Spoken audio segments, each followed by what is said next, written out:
Growing up, David Hummert treasured the happy times he spent with his family. We did a lot of things together. Went on family trips, go camping, we did family reunions together. Especially with his mother, Charlene. She was just a good person, and she brought the family together. But when a stranger threatened to tear the family apart, Charlene was very afraid when the stalking incident occurred. David was thrust into a loving son's worst nightmare. We're pretty paranoid that there was somebody following her around. She wouldn't just leave her kids and not come back.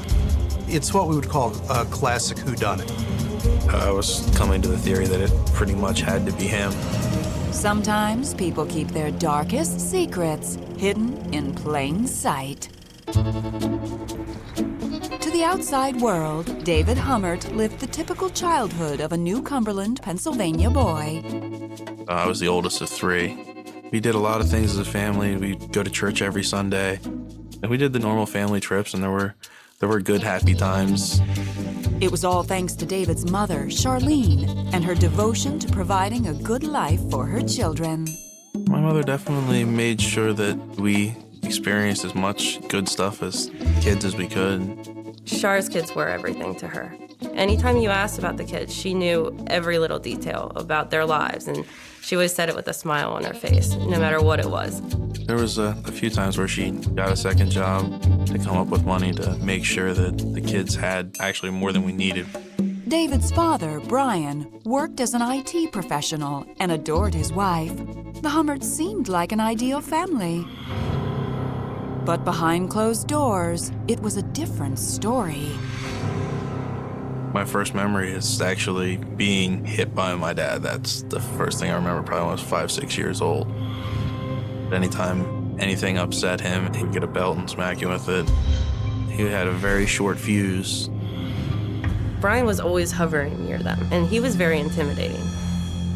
As David grew older, the physical abuse became more severe and more frequent. And one day in 2001, Brian hit a new low. I believe I was 16 at the time. I normally would ride my bicycle home from school, but the chain had popped off, so my father had come to pick me up. We put the bike in the back, came home, and he was unloading the bike out of the back. The pedal caught the rear seat and put maybe a 1-inch rip in it. I went to go help him lift the bike out of it so it could get uncaught from the seat. He forced the bike back with pretty much as much force as he could, and the tire hit me in the face. Broke my nose, and I kind of thought it was an accident for a second, and then he started yelling and screaming at me that it was my fault that I trashed his interior and I was going to pay for it. A bewildered David tried to stick up for himself, and for the first time, he fought back against his father. I just jumped on him and pretty much pummeled him and choked him and threw him to the ground and beat on him for a little bit. And then he's threatening to call the cops for me assaulting him. I was like, call the cops and we'll see who they arrest. When Charlene got home and found out what had happened, she kicked her husband out of the house and filed a restraining order against him. For 6 peaceful months, David and his family moved forward, while Brian went to live with his parents and sought help with anger management. Honestly, we were happy. The whole family seemed to get more calm and better and be able to actually live together without yelling and screaming every day. It was pretty nice. But soon, Brian came crawling back, promising a permanent change. And Charlene let her husband come home. My mother talked to people from the church and her family and kind of believed, you got married, you stayed married, you worked through your problems. And, that was her belief. She didn't want to be a broken household and, father here, mother there. David had mixed feelings about his father's return. I wanted to believe it, but I think I knew that it was going to go back to the same way it was. But soon, a new cloud of fear would settle over the Hummert family. If it was meant to terrorize, mission accomplished. And it would come from outside their home. It was horrible. I think we lost a lot of nights of sleep. Felt like I was protecting the entire rest of the family. It was a scary situation.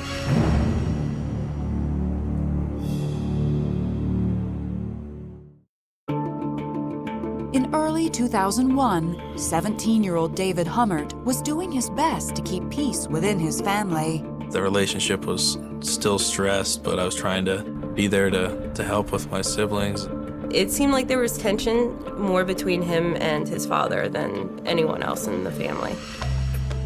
But that spring, David learned the family's biggest threat wasn't coming from inside the home. My mother had called me one night and she's like, you know, there's something going on you should know about. I haven't told your brother and sister yet. There's a guy following me around and he has photographs of her. She had taken like glamour shots from my father for a Christmas present. He had somehow gotten a hold of prints of them and was stalking her and had left letters at the house and on my father's car and on her car.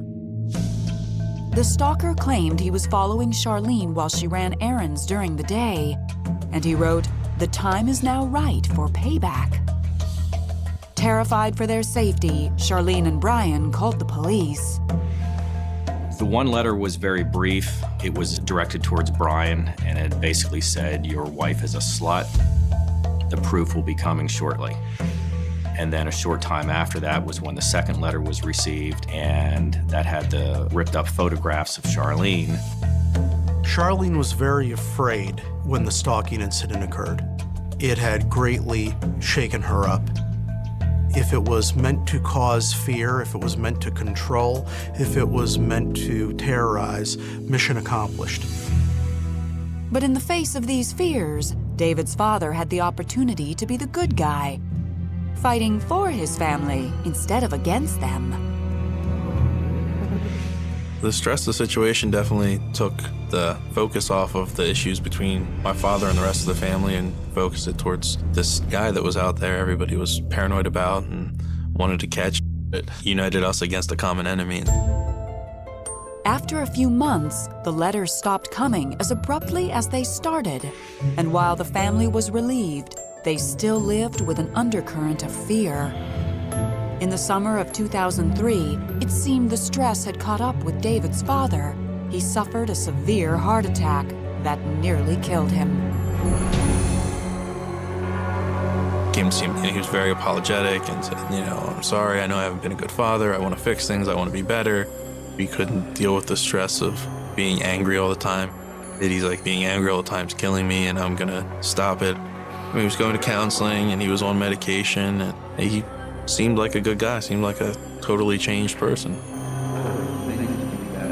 And actually started believing that he was going to change and was pretty happy about it. But as Brian's health returned, so too did his violent temper. 8 to 12 weeks after he'd had the heart attack, he asked me to help him move some furniture out of the workshop he had in the basement upstairs, and he'd gotten a splinter in his hand, and he dropped the bench. So I asked him if he was all right, and he turns around, curses at me, and then picks the end of the bench up and just shoves it into my chest. And then I left. I was like, I couldn't deal with it. David had reached his snapping point. He broke the news to his mother that he would not be coming back home, ever. She had told me, this isn't your fault, it's his fault. She's like, I want to be done with it. I'm tired of being stressed every day. Yeah, she just flat out said she wanted to leave him. But Charlene wanted to wait until the school year was over before telling Brian she was done. Me and my mother started looking at properties, trying to find like a 2 to 3 to 4 bedroom house that me, her, and my brother and sister could move into. And pretty much the plan was to move as much stuff as possible, as quickly as possible before he realized it, and then she was going to file divorce papers. David hoped there would soon be some permanent peace in their lives. She was finding properties, I was finding properties. We had actually somewhat settled on a place, and we're finalizing if we were going to put an offer in. But the future plans David and his mother were so desperate to make a reality would never see the light of day. It's what we would call a classic whodunit. It was a complete mystery. We just knew that there was foul play. When I couldn't get a hold of her, I was starting to get pretty worried. She pretty much vanished into thin air.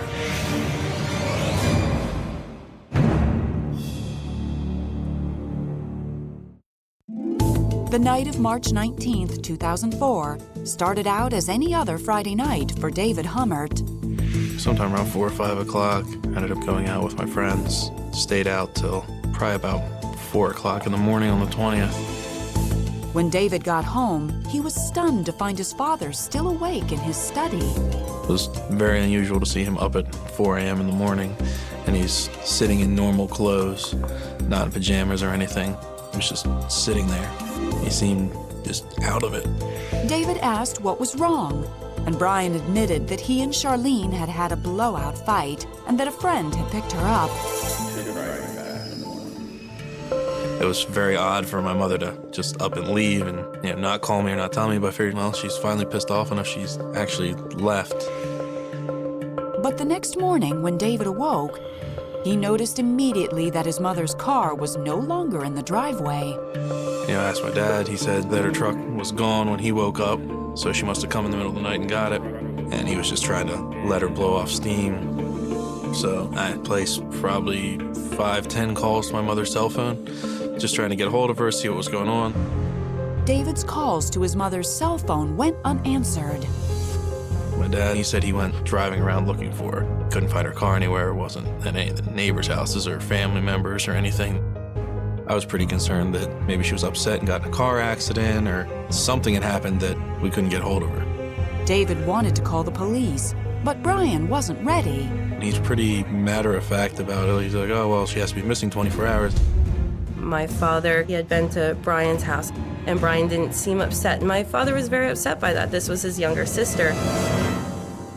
As day turned to night and Sunday morning approached, David's concern turned to panic. By now, Charlene had been missing for nearly 2 days. It was time to call the police. On March 21st, 2004, I received a missing persons report. That officer spoke to Brian Hummert, who told the officer that he had not seen his wife since Friday night, the 19th. So the officer began a search for Charlene and the white Land Rover that she may be in. And a short time later, the officer discovered the Land Rover in the parking lot of a local food store. Later that evening, David received a disturbing call from his father. Yeah, he's like, you need to come home, I need to talk to you. I'm like, why? He's like, just, you need to come home, I'm not gonna tell you over the phone. I don't think I dropped below 100 miles an hour the whole way home. My brother and sister were there in the living room. I kind of knew that something bad happened. And he's like, they found your mom in her truck, she's dead. He's like, they don't know what happened. And at the time, I'm thinking it's like a car accident. They found her in the truck. The officer that was there was like, well, would you be able to come in for an interview sometime this week? We know it's going to be hard. And I'm like, an interview? Like what? And they're like, well, there's suspicious circumstances. As the family mourned, police began taking a closer look at the details of Charlene's death.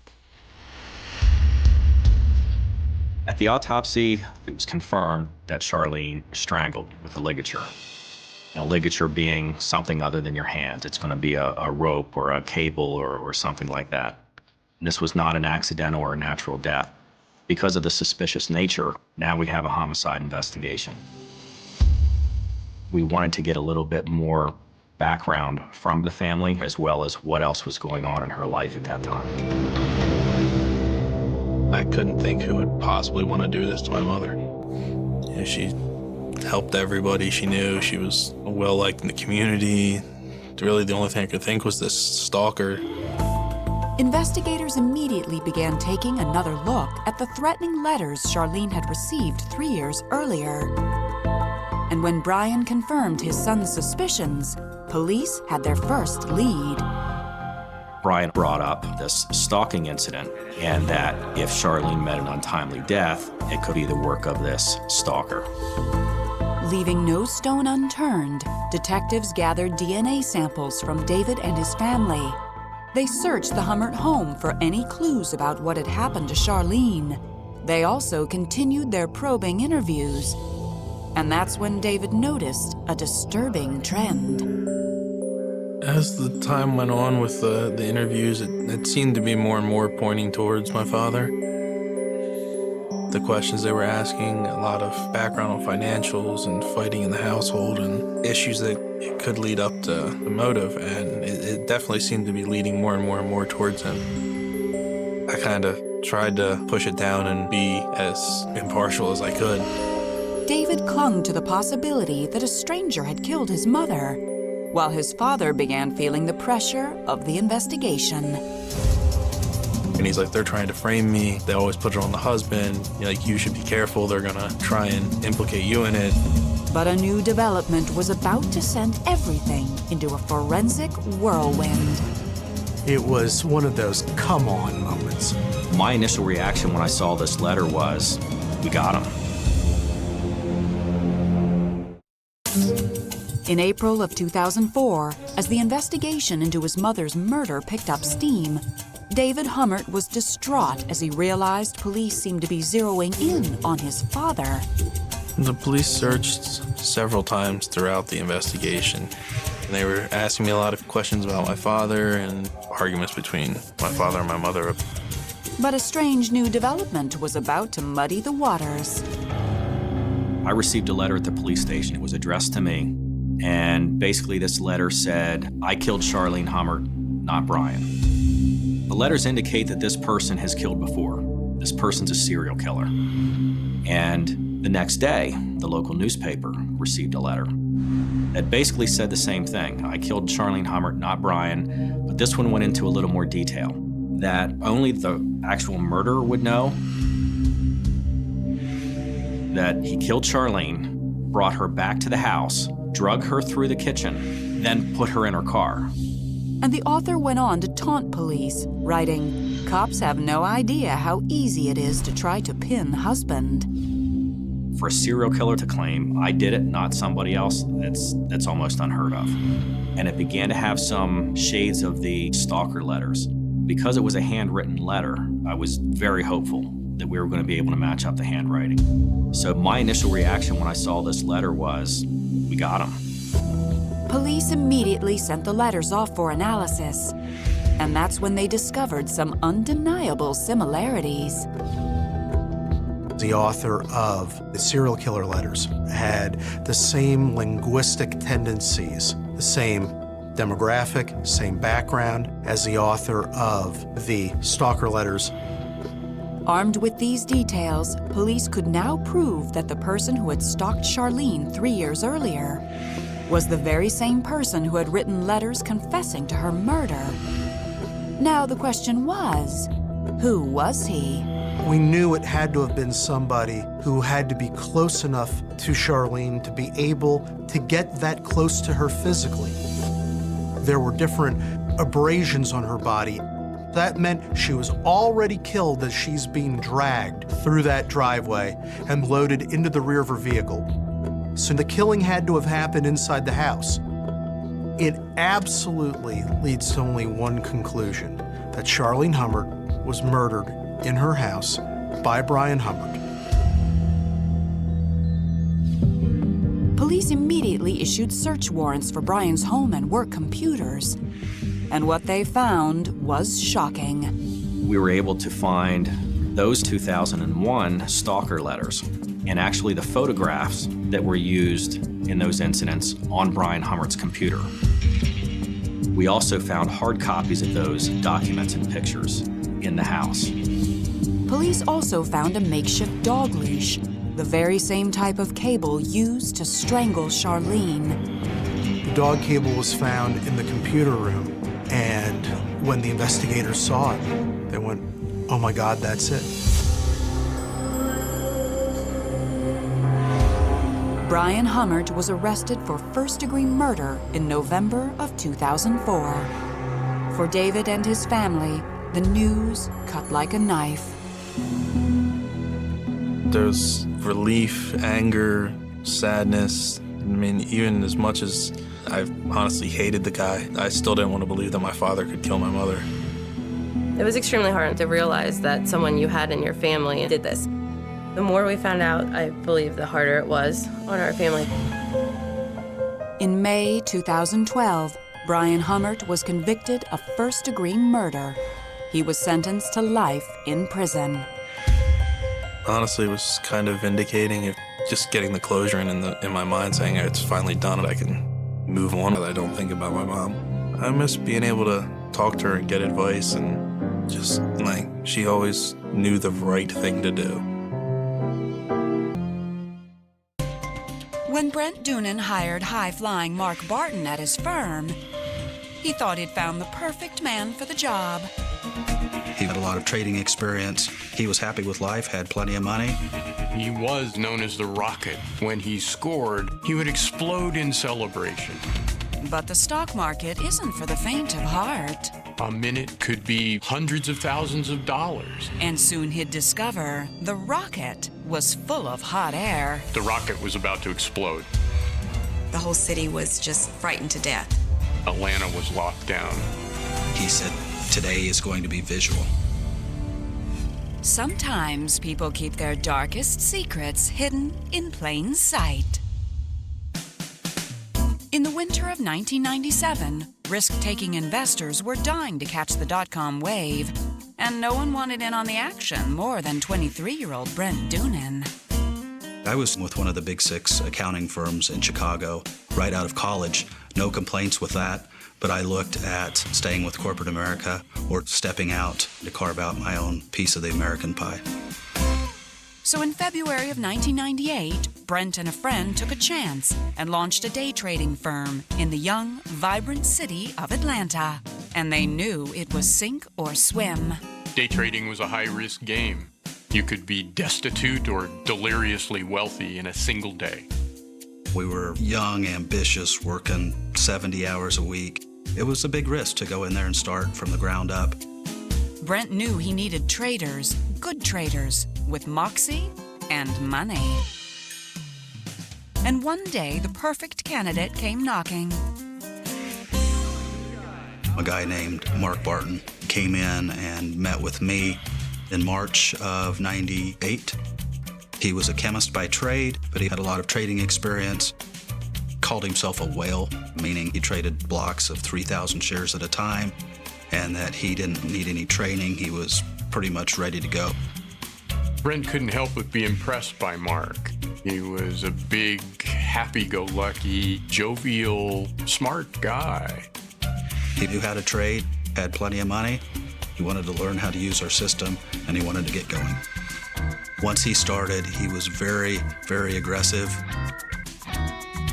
The guys in the office nicknamed him the Rocket because he was always just shooting to go to the sky. One day he netted $106,000 in a single day of trading. Mark seemed to be just what Alltech needed. He also seemed to be a consummate family man. Once the whistle blew, Mark Barton never socialized. We would ask Mark, do you want to go to happy hour with us? And his response was typically, I either have church to go to, I've got Cub Scouts or Boy Scouts with my son. He always found an excuse, and it was typically motivated around his family. So Brent thought it was especially strange when he overheard the guarded phone calls between Mark and his wife. It was the same every day. He would call up, the phone would ring forever. Finally, an answering machine would come on, and he would say, it's okay, honey, it's me, it's Mark, you can pick up the phone. It almost seemed like Mark was regulating his wife's phone calls. We all have our own quirks. You know, this guy's a great guy. He's handling his gains and losses. He comes in every day with a positive attitude. So he makes his wife wait until she knows that it's him to pick up the phone.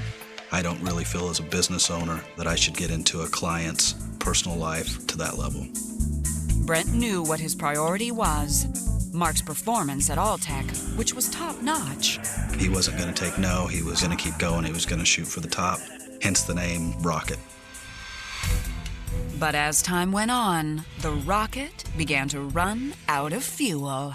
He started taking bigger and bigger gambles. I immediately knew something was terribly wrong.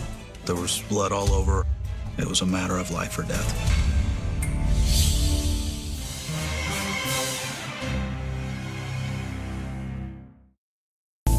In early 1999, Brent Doonan was flying high, and so was his day trading firm, Alltech.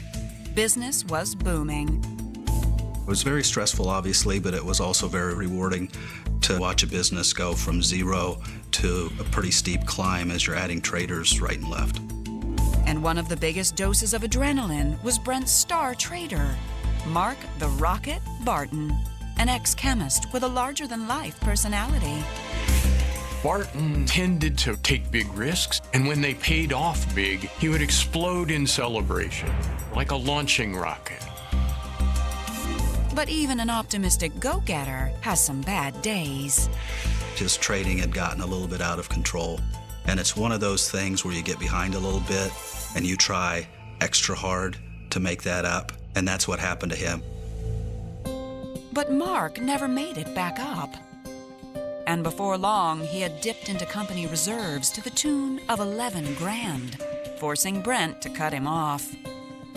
I basically told him that he was going to have to make up that difference for us, and that he would have to start with at least another $50,000 if he wanted to continue to trade with us.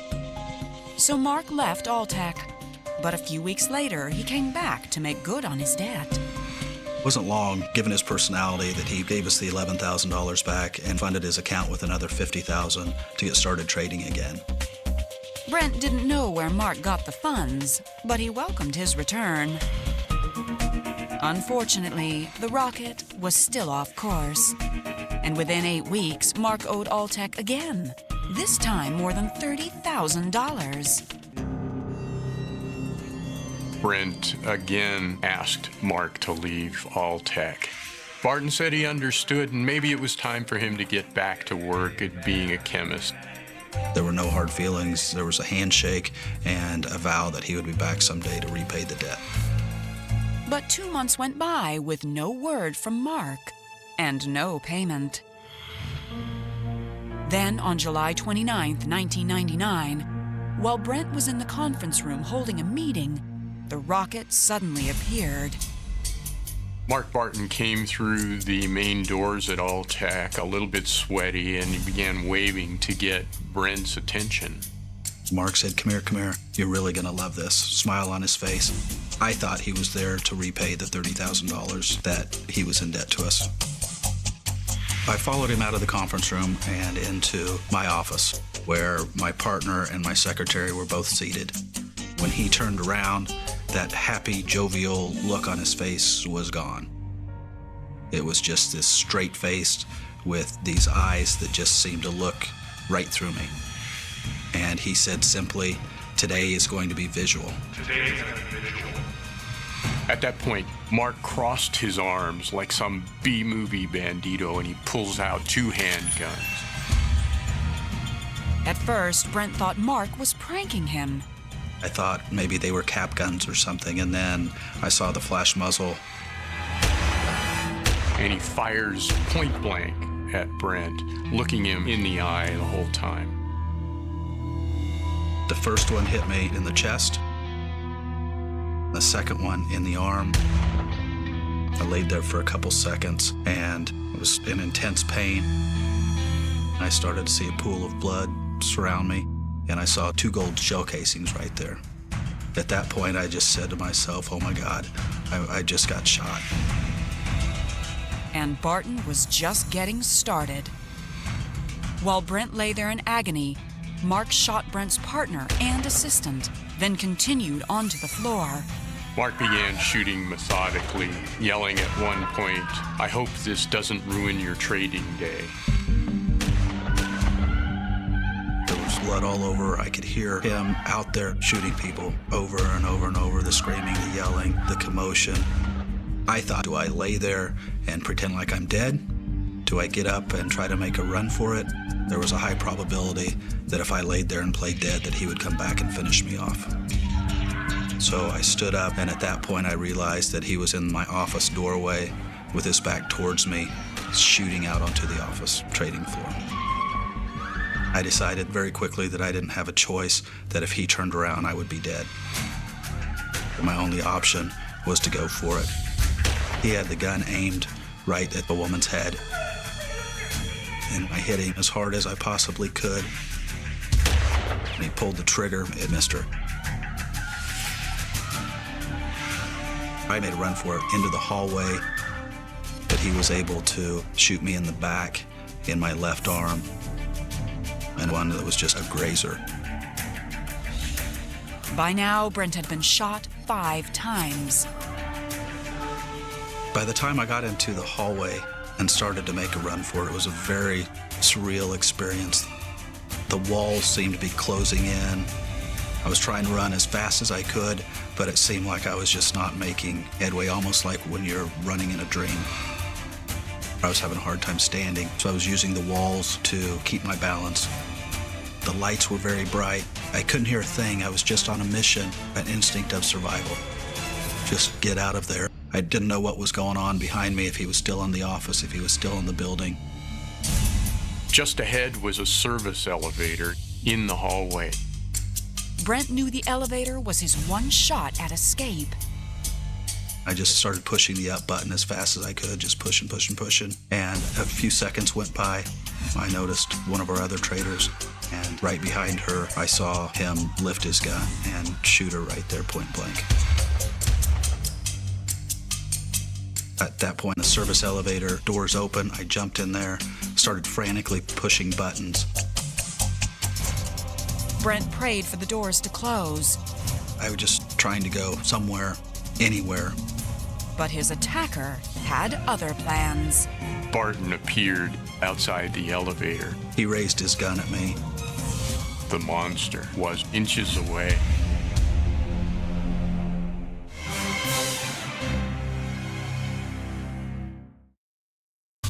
On July 29th of 1999, young executive Brent Doonan boarded an elevator, but he wasn't headed to a meeting.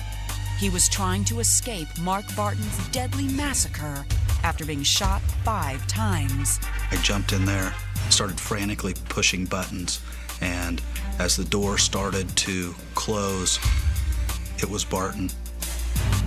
He raised his gun at me, and just before he pulled the trigger, the elevator doors closed. I crouched down on all fours, just trying to keep some energy left to where when the doors open, I had a fighting chance. Eventually, they opened in what felt like an eternity. I had only traveled up 1 floor to the 3rd floor. I saw an office right next to the elevator. The tenants on the 3rd floor had no idea of the carnage going on below them. I walked in there and I said, "Somebody please help me. I've been shot." And the response was, "Is this a joke?"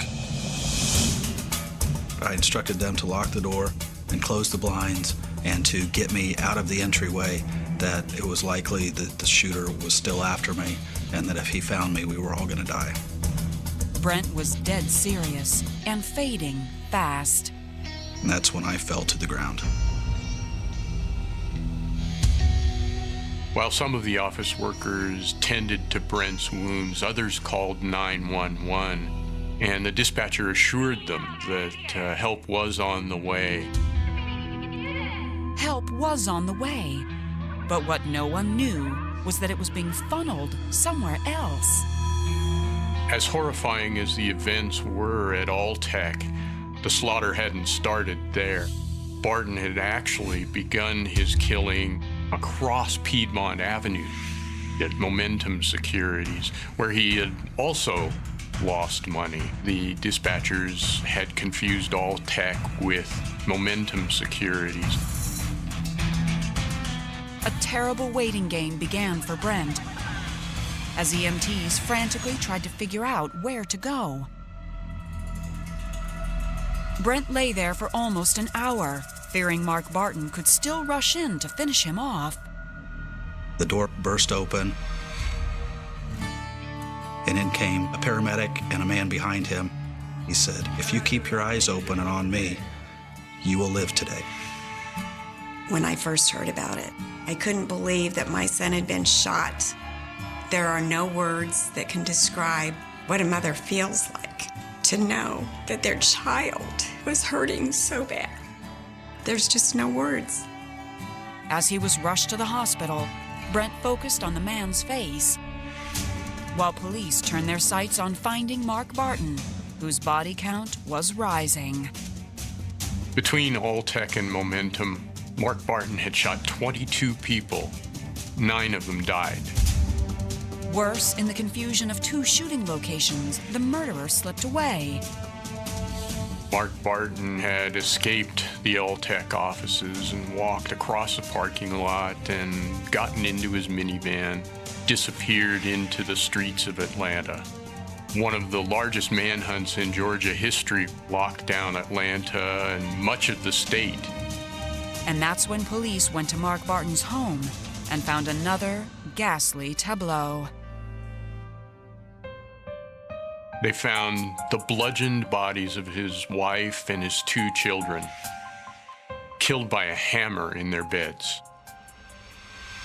As the manhunt intensified, Brent Doonan lay in a hospital bed, fighting for his life. The city of Atlanta was on high alert, with residents and officers alike terrified of who Mark Barton would target next. The city was scared to death. He was an explosive psychopath. They didn't know how much ammunition he had. It was like a nightmare. In July of 1999, 4 horrifying hours passed after Atlanta police had locked down the state and launched a fierce manhunt for heavily armed killer Mark Barton. The whole city was just frightened to death. They didn't know how much ammunition he had. The news was on all the TVs in Atlanta. It was a horrible, horrible nightmare. Finally, police cornered Barton at a gas station north of town and ordered him out of his van. Seconds later, a shot rang out. Rather than be arrested, Mark Barton shot himself in the head. Mark Barton died instantly. The nightmare was finally over. I was so relieved when I found out that Mark killed himself. And we didn't have to worry whether he was going to pop up around the corner somewhere. I felt a huge relief that he was gone. But Mark's suicide left behind many unanswered questions and several victims, including Brent Doonan, fighting for their lives. He'd lost most of his body's blood supply, and most of his internal organs had been damaged. It was devastating. When we arrived at the hospital, he was hooked up to all kinds of tubes. They told us that they didn't think that he would make it through the night. Against all odds, Brent made it to the next morning, and that's when his family told him that Mark was dead. I doubted whether they were telling me the truth or just trying to get me to keep fighting, so I asked one family member after another until I was satisfied that he was no longer after me.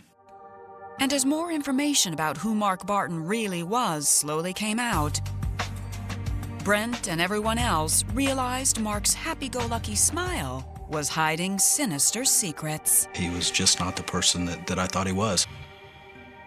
Just 6 years earlier, Mark had secretly taken out a life insurance policy on his first wife.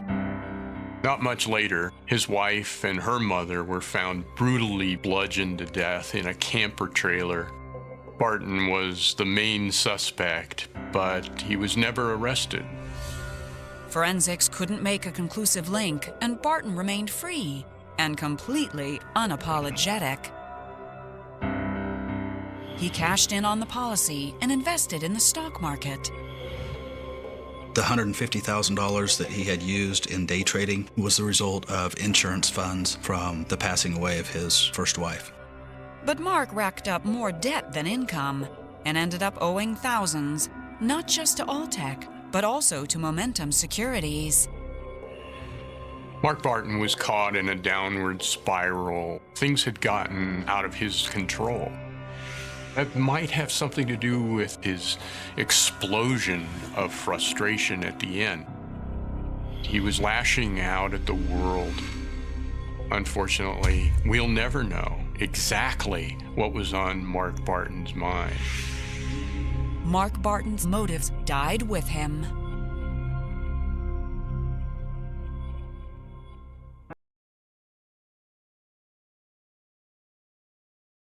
Today, Brent lives in Kansas with his beloved family after years of emotional and physical turmoil.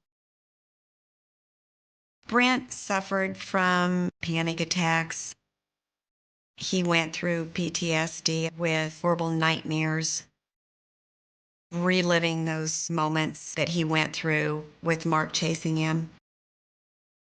Nobody will ever know the trauma that he felt inside of his body. After a brief try at returning to Alltech, Brent concluded that investment banking was not the place for him anymore and sold his share of the business. It was very difficult to be back in there. You're physically scarred, emotionally scarred forever. You never go back to life as usual. But Brent has found a new purpose in life. His 9-year-old son. He's the center of my universe and has really, really helped me get through not only this, but gives me a reason to be here.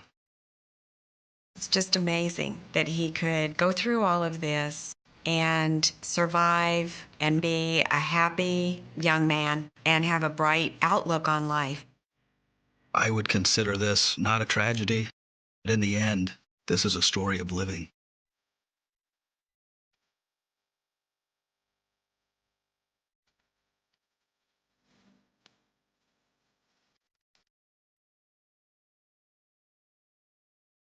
The street looked ordinary that morning. Too ordinary for what had already happened. A quiet Florida neighborhood. Palm trees barely moving in the heavy summer air. Sprinklers clicking across manicured lawns. The smell of salt drifting in from the coast a few miles away. On Maple Ridge Lane. Nothing ever happened.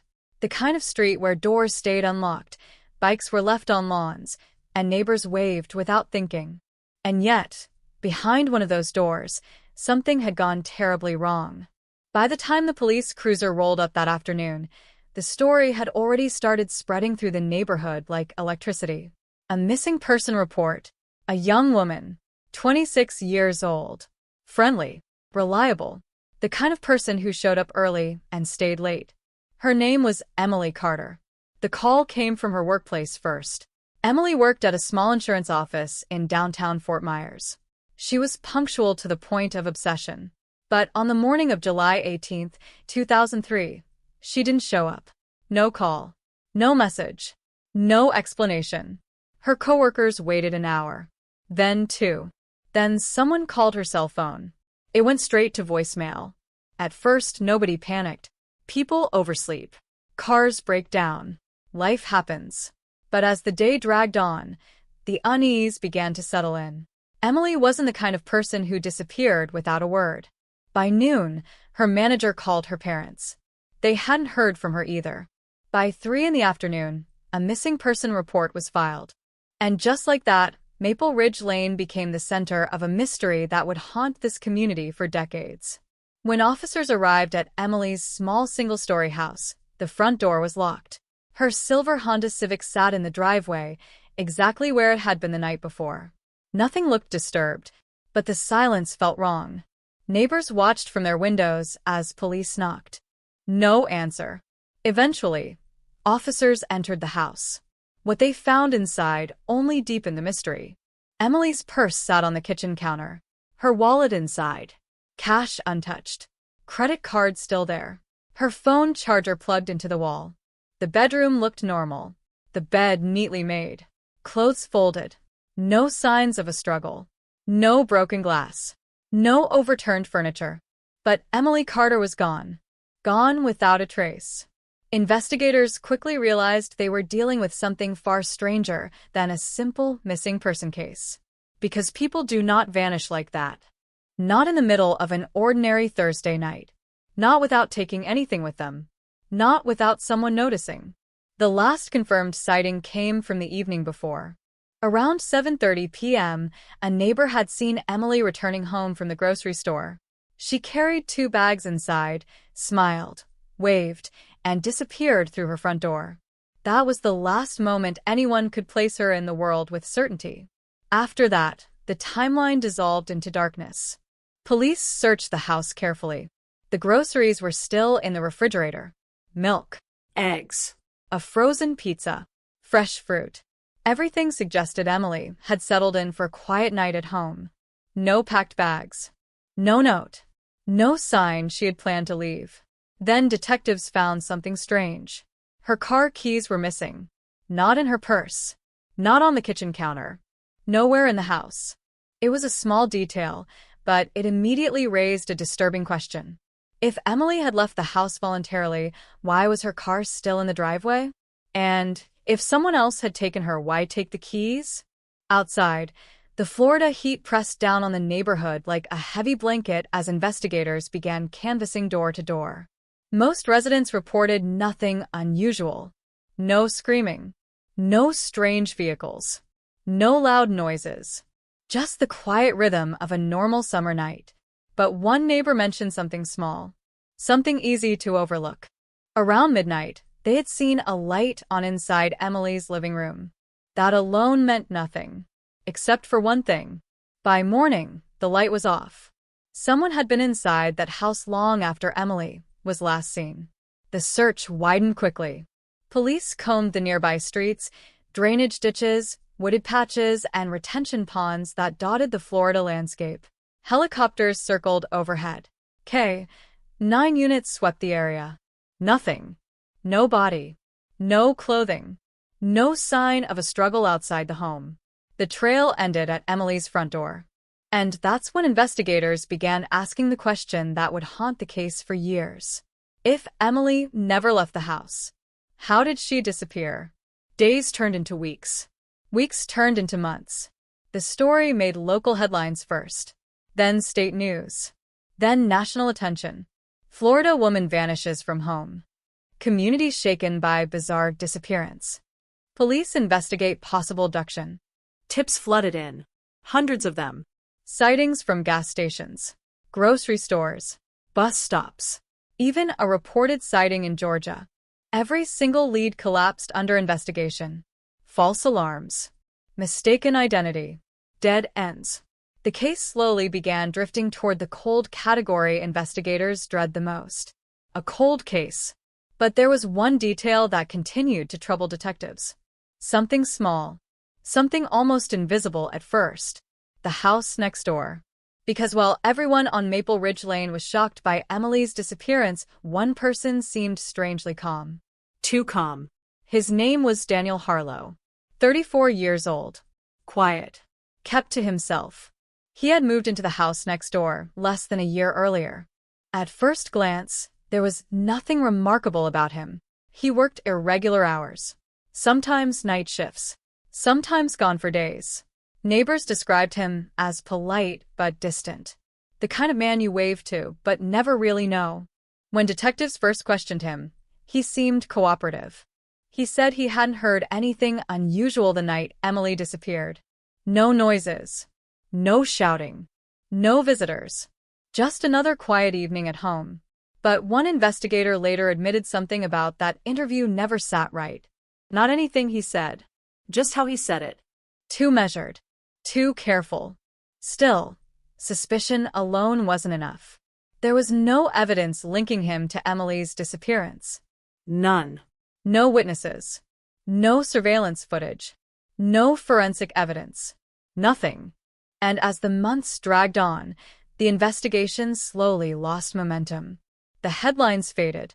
The search party stopped. Emily Carter became another haunting name in a growing list of missing persons. Years passed. 5 years. 10. Then 15. The neighborhood changed. Families moved away. Houses were sold. New residents arrived who had never heard the story. But for those who had lived through it, the mystery never truly disappeared. Because every time they walked past that empty house, every time they saw the driveway where Emily's car had once sat, they remembered.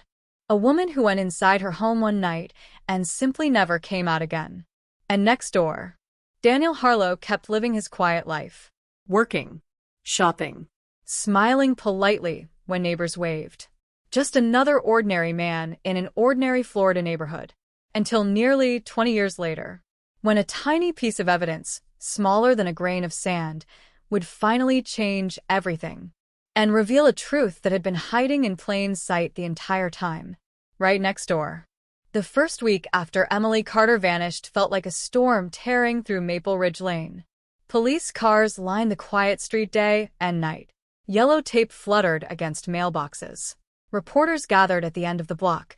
Cameras pointed toward the small house where the mystery had begun. Helicopters circled overhead, their blades chopping the heavy Florida air, while search teams pushed through patches of swamp grass and tangled brush behind the neighborhood. Inside the police command center, investigators stared at maps covered in red markers. Each one a search zone. Each one another place where Emily Carter was not. The working theory, in those early days, changed constantly. One moment detectives believed they were dealing with a voluntary disappearance, a woman overwhelmed by life who had decided to start over somewhere new. But the evidence didn't support that. Emily had left behind everything. Her money, her identification, even her prescription medication still sat untouched on the bathroom counter. People who run away don't leave their lives behind like that. The next theory was abduction. But that raised an even darker problem. There were no signs of forced entry. No broken locks. No shattered windows. No neighbors reporting screams or a struggle. It was as if whoever had taken Emily had simply walked through the door. Or worse, as if she had opened it willingly. Detective Mark Ellison was one of the first investigators assigned to the case. 20 years on the force. Calm, methodical, the kind of officer who trusted patterns more than instincts. But even he admitted this case felt wrong from the beginning. Because disappearances usually leave noise behind. A fight, a witness, a mistake. But this one left silence. Ellison began reconstructing Emily's final known hours. Phone records, credit card transactions, security cameras from nearby stores. The timeline started forming slowly. At 6:48 p.m. on July 17th, Emily used her debit card at a Publix grocery store 3 miles from her house. Surveillance footage showed her pushing a cart, smiling briefly at the cashier, then walking out with 2 small grocery bags. Nothing unusual. At 7:22 p.m., a traffic camera caught her silver Honda turning onto Maple Ridge Lane. Then came the final sighting. Her neighbor across the street, an older man watering his lawn, saw her pull into the driveway. She stepped out of the car, grabbed the grocery bags, and waved as she walked inside. That was the last confirmed moment of Emily Carter's life. Detectives examined every detail inside the house again and again. Something had to be wrong. Something had to be missing. But every forensic sweep came back nearly empty. Fingerprints belonged to Emily. Footprints belonged to Emily. Hair samples belonged to Emily. The house looked exactly like the home of someone who had simply stepped out of the room for a moment and never returned. Then one detail resurfaced. The living room light. That small observation from the neighbor who had seen it glowing around midnight. It might not have meant anything, but investigators had nothing else. So they began asking a new question. Who visited Emily that night? Friends were interviewed first. Co-workers. Family members. Former boyfriends. No one admitted seeing her after 7:30 p.m. No calls. No texts. Her phone records showed the last outgoing message at 8:03 p.m., a simple text to a coworker about a meeting scheduled the next day. After that, silence. But there was one other piece of information. A call that lasted exactly 47 seconds. At 9:14 p.m. An incoming number investigators didn't recognize. When they traced it, the result surprised them. The call came from a landline. Inside the same neighborhood. Just 2 houses away. Detectives drove back to Maple Ridge Lane the next morning. The house connected to the number belonged to Daniel Harlow, the quiet neighbor next door. At first glance, the connection looked innocent. Neighbors call each other all the time. Borrow sugar. Ask about packages. Complain about barking dogs. But when detectives knocked on Daniel's door again, the conversation felt slightly different this time. He opened the door slowly. Calm. Polite. Almost expressionless. When asked about the phone call, Daniel didn't hesitate. Yes, he had called Emily that evening. But according to him, the conversation had been brief and harmless. He said he had noticed her porch light flickering earlier that week and wanted to mention it in case the bulb needed replacing. The explanation sounded mundane, maybe even reasonable. Still, something about it bothered Detective Ellison. So they asked a follow-up question. Did he see Emily that night? Daniel shook his head. No. He said he called from his kitchen. She answered. They spoke briefly. That was it. He never left his house, never stepped outside, never visited her door. The interview ended there.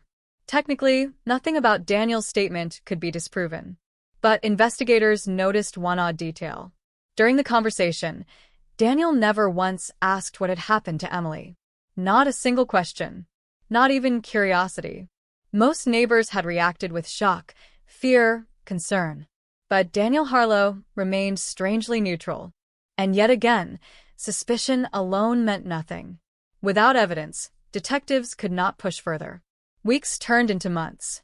The search radius expanded across counties. Flyers with Emily's photo appeared on gas station windows, bus stops, grocery stores.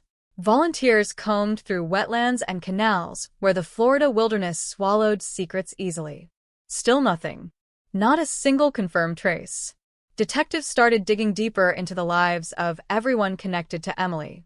Her finances, her emails, her internet searches, her social circle. The result was almost frustrating in its normality. Emily Carter had no enemies, no debts, no secret relationships, no history of dangerous behavior. She lived a quiet life, went to work, visited family, paid her bills, and came home. The type of person who simply didn't vanish. But something else began surfacing during those background checks. A detail about the neighbor, Daniel Harlow. His past was vague, not criminal, but oddly fragmented. He had lived in several states over the previous decade: Alabama, South Carolina, Georgia. Each move seemed abrupt, each job lasting less than 2 years. When detectives contacted previous employers, most described him the same way: quiet, efficient, private. But one former coworker in Georgia mentioned something investigators found unsettling. Daniel had once disappeared from work for 3 days, without explanation. When he returned, he claimed a family emergency. No one questioned it. Still, the pattern added a faint shadow to the investigation. Detectives requested permission to search Daniel's home. Without evidence, the request was denied. So the investigation stalled again. Time moved forward. The headlines faded. Emily Carter's case slowly drifted toward the place investigators dread the most: the quiet shelves of unsolved files. A cold case. But Detective Ellison refused to close the folder. Something about Maple Ridge Lane still felt wrong. Especially that phone call. 47 seconds. Just long enough to say something important.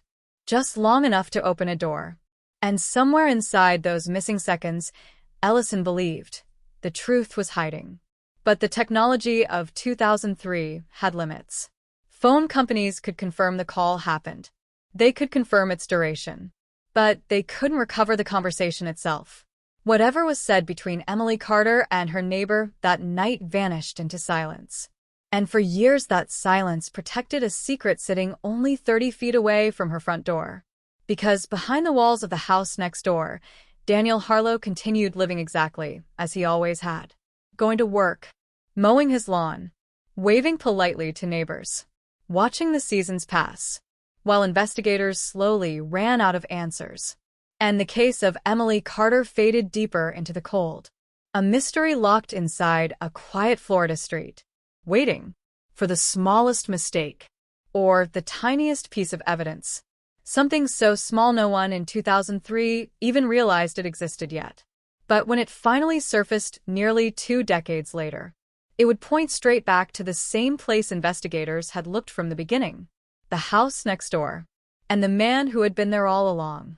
The first week after Emily Carter vanished hit Maple Ridge Lane like a thunderclap that never stopped echoing. Police cruisers rolled in before sunrise and didn't leave until long after midnight. Flashing lights bounced off the quiet houses that once felt safe. Yellow crime tape stretched across sidewalks where children usually rode their bikes. Reporters gathered at the corner, whispering into microphones while camera lenses pointed toward the small white house where the mystery had begun. Inside that house, detectives moved slowly, carefully, searching for something the first sweep might have missed. Because people do not simply disappear. Not from their own home. Not without leaving something behind. Detective Mark Ellison stood in the kitchen again, staring at the refrigerator door. Magnets held up a grocery receipt, a dentist appointment card, a photo of Emily with her parents at a beach picnic. The receipt was dated the night before she vanished. Milk, Eggs. apples, frozen pizza.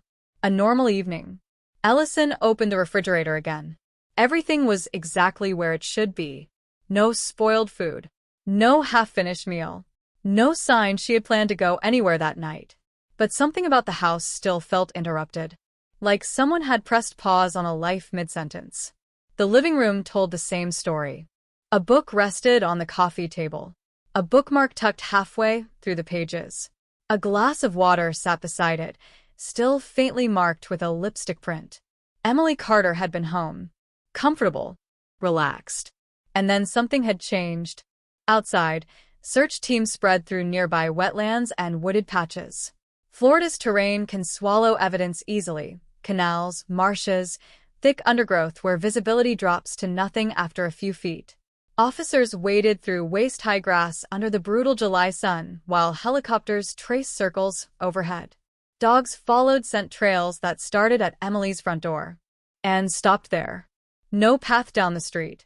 No trail toward the woods. Nothing. If Emily had left that house, she had done it in a vehicle. Or she had been carried.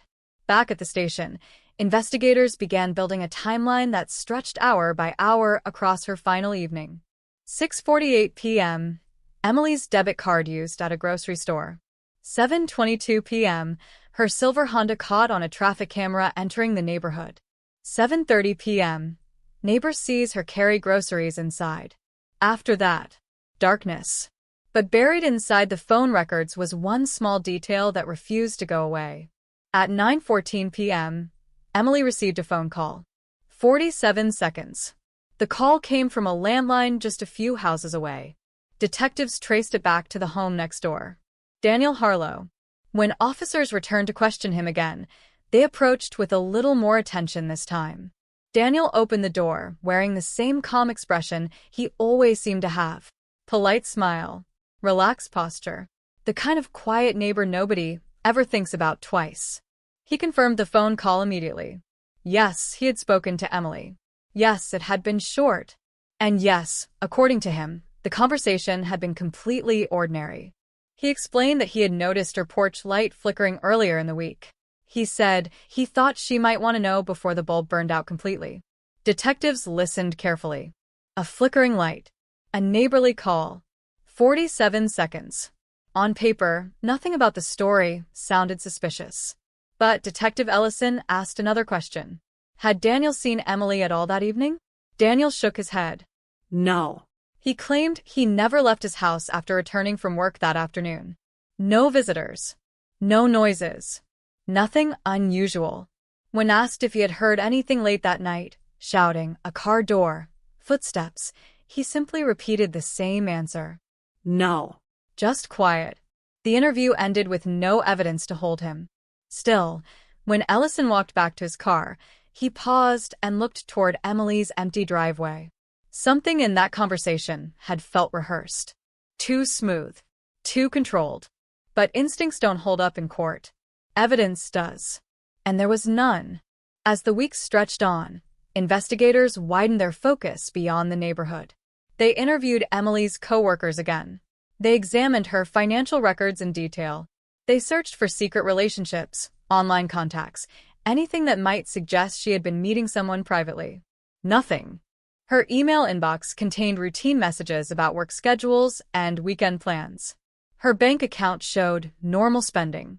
No sudden withdrawals. No unexplained purchases. Emily Carter's life looked almost painfully ordinary. And yet she had vanished. One evening, while detectives reviewed surveillance footage from nearby businesses again, they noticed something they had missed the first time. A dark pickup truck. The vehicle passed through an intersection near Maple Ridge Lane at 10:32 p.m. the night Emily disappeared. The truck slowed briefly near the neighborhood entrance before continuing down the road. No license plate visible. No clear driver. But investigators wondered if it might be connected. They issued a public request for information about the vehicle. For days, tips poured in. People called claiming they had seen the truck at gas stations, parking lots, highways across Florida. Every lead collapsed. The truck was never identified. Another dead end. Meanwhile, the quiet life on Maple Ridge Lane struggled to return to normal. Neighbors installed new locks. Security lights appeared on porches. People who once left their doors open now double-checked them at night. The disappearance had changed something in the community. Because when a person vanishes without explanation, it creates a strange kind of fear. Not loud panic, but a slow, lingering unease. A question nobody can answer. If it happened to her, could it happen to anyone? Through all of it, Daniel Harlow remained exactly the same. He mowed his lawn on Saturdays. He waved politely to neighbors. He kept his routines. Some residents later said they remembered noticing how calm he seemed during the entire investigation. But at the time, nobody thought much of it. People process shock differently. Some panic. Some shut down. Daniel simply carried on. Months passed. Then a year. Emily Carter's disappearance slowly slipped from national news into local memory. Her parents kept pushing for answers. They attended press conferences, pleading for information. Flyers with Emily's smiling photo remained taped to bulletin boards across the county. But investigators were running out of options. Without a body, without witnesses, without physical evidence, the case reached a wall. Detective Ellison eventually packed the file into a cardboard archive box and placed it on a shelf reserved for the cases that refused to die. Cold cases. Mysteries frozen in time. But before closing the file that night, Ellison looked once more at the timeline printed across the front page. 6:48 p.m. 7:30 p.m. 9:14 p.m. 47 seconds. He circled that number with a pen. Because even after all the interviews, all the searches, all the dead ends, that phone call still felt wrong. Somewhere inside those 47 seconds, something had happened. Something that had opened the door to whatever came next.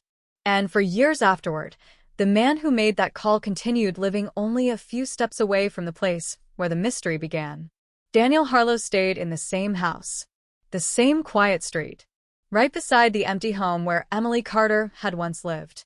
2 decades would pass before anyone realized that the most important evidence in the entire case had been sitting there all along.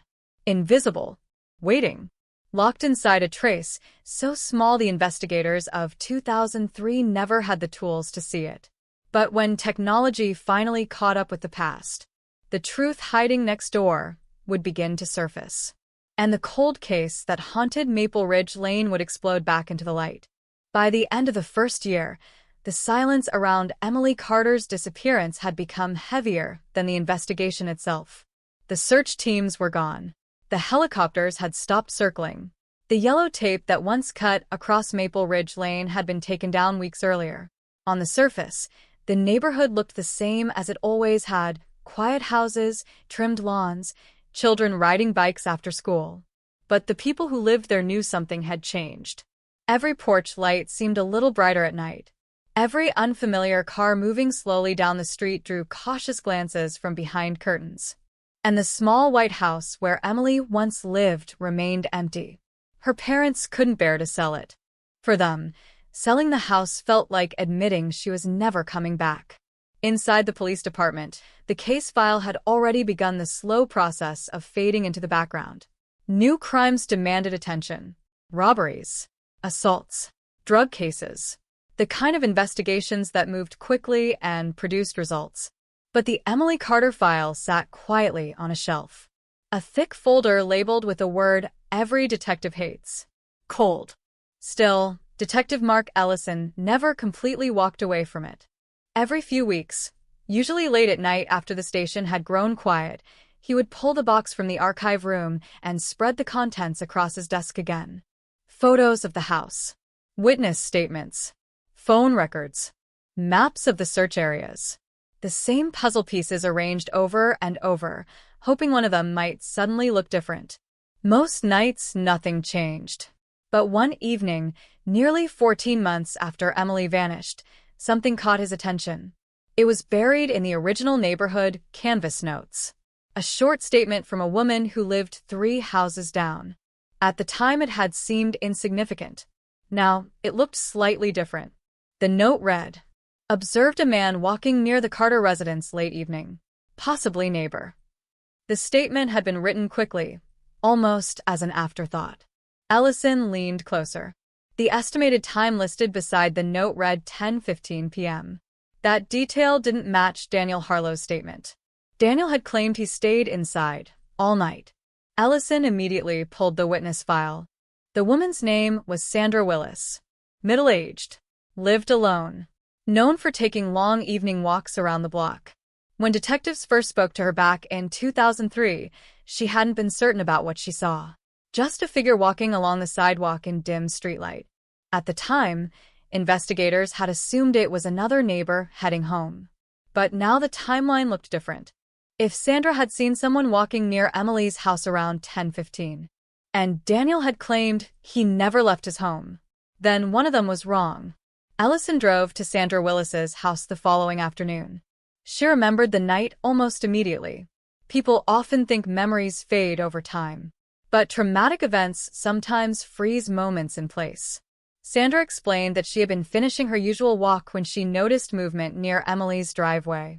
A man standing beside the sidewalk. She couldn't see his face clearly, but she remembered something strange. He seemed to be looking toward Emily's house. Not walking past. Just standing there. When Sandra approached closer along the opposite side of the street, the man turned and walked quickly toward the neighboring house. The one next door. Daniel Harlow's house. At the time, she hadn't thought anything of it. Neighbors walk around at night all the time. But after Emily disappeared the next day, that moment stayed stuck in her mind. Ellison asked the question that had been sitting quietly in his thoughts all morning. "Are you certain it was Daniel Harlow?" Sandra hesitated. Not completely certain, but she was confident about one thing. The man had walked directly toward Daniel's front door. That was enough for Ellison to reopen a line of inquiry that had never fully disappeared. If Daniel had been outside that night, why lie about it? Lying to police doesn't automatically make someone guilty, but it often means they are hiding something. Ellison requested permission to re-examine Daniel Harlow's background more deeply. This time investigators looked harder. They contacted law enforcement agencies in the other states where Daniel had previously lived. Georgia, South Carolina, Alabama. At first, nothing obvious appeared. No arrests. No charges. But as detectives continued digging, a pattern slowly began to emerge. Not crimes. Disappearances. In Georgia, back in 1998, a young woman named Lisa Hammond had been reported missing from her apartment complex. The case had never been solved. Daniel Harlow had lived in the same complex at the time. Coincidence? Maybe. Then another detail surfaced in South Carolina. In 2001, a college student named Rachel Devine vanished after leaving her night shift at a diner. Her car was found parked near her apartment. No signs of struggle. No suspects. At the time of her disappearance, Daniel Harlow had been working less than 2 miles away. Again, nothing directly linking him. Just proximity. Just coincidence. But detectives who spend years studying violent crime know that coincidence has limits. Still, none of it was enough to reopen Emily's case officially. Without physical evidence, the investigation couldn't move forward. And Daniel Harlow remained exactly where he had always been, right next door. The years passed quietly after that. 2 years. 5 years. 10 years. Maple Ridge Lane changed slowly with time. New families moved in. Children who once rode bikes along the sidewalk grew up and left for college. The empty Carter house was eventually sold to another family who knew almost nothing about its history. But Daniel Harlow never moved. His life followed the same routine. Work.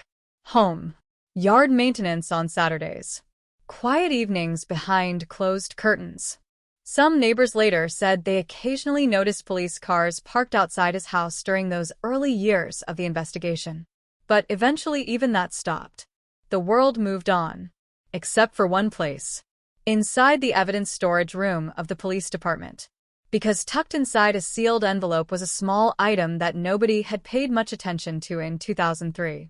A drinking glass from Emily Carter's coffee table, collected during the initial search. At the time, forensic analysts had tested it for fingerprints. They belonged to Emily. The glass had been placed in storage and forgotten. But technology has a strange habit of catching up with the past. And in 2021, nearly 18 years after Emily disappeared, the police department began reviewing old cold cases for possible DNA reanalysis. Cases where evidence had been collected before modern forensic methods existed. The Carter file landed on the desk of a young forensic analyst named Megan Alvarez. She had grown up in the same county. She remembered seeing Emily's missing poster when she was a kid. Now she held the evidence bag in her hands. Inside was that same drinking glass. At first glance, it looked ordinary. But Alvarez knew something investigators in 2003 didn't. Modern DNA techniques could detect traces so small they had once been invisible. Skin cells left behind by the briefest touch. Fragments of biological evidence impossible to see with the naked eye. She carefully swabbed the rim of the glass. Then she ran the sample through the lab's newest forensic system. The result appeared on her computer screen hours later. One DNA profile matched Emily Carter. That wasn't surprising. But the second profile made her pause. Because it didn't belong to Emily. And it didn't belong to anyone already in the police database. At least not yet. But when investigators ran the unknown profile through a newly expanded National Genetic Registry 2 weeks later, the computer produced a result that made everyone in the room go silent. The DNA didn't match a criminal record. It matched something far more disturbing. A distant family relative, connected to a man who lived only a few feet away from the place where Emily Carter vanished. Daniel Harlow. And suddenly, after nearly 2 decades of silence, the cold case on Maple Ridge Lane began moving again.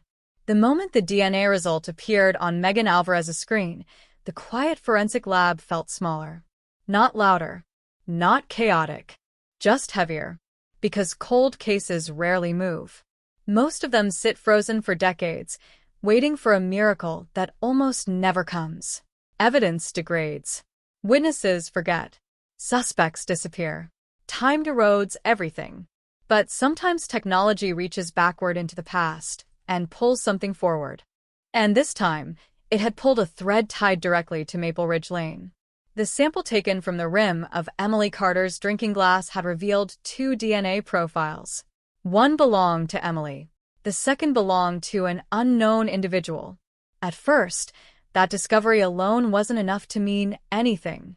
Guests visit homes. Friends share drinks. A stray fingerprint or skin cell could appear in 100 innocent ways. But the lab had run the unknown profile through a growing forensic tool that barely existed when Emily disappeared in 2003.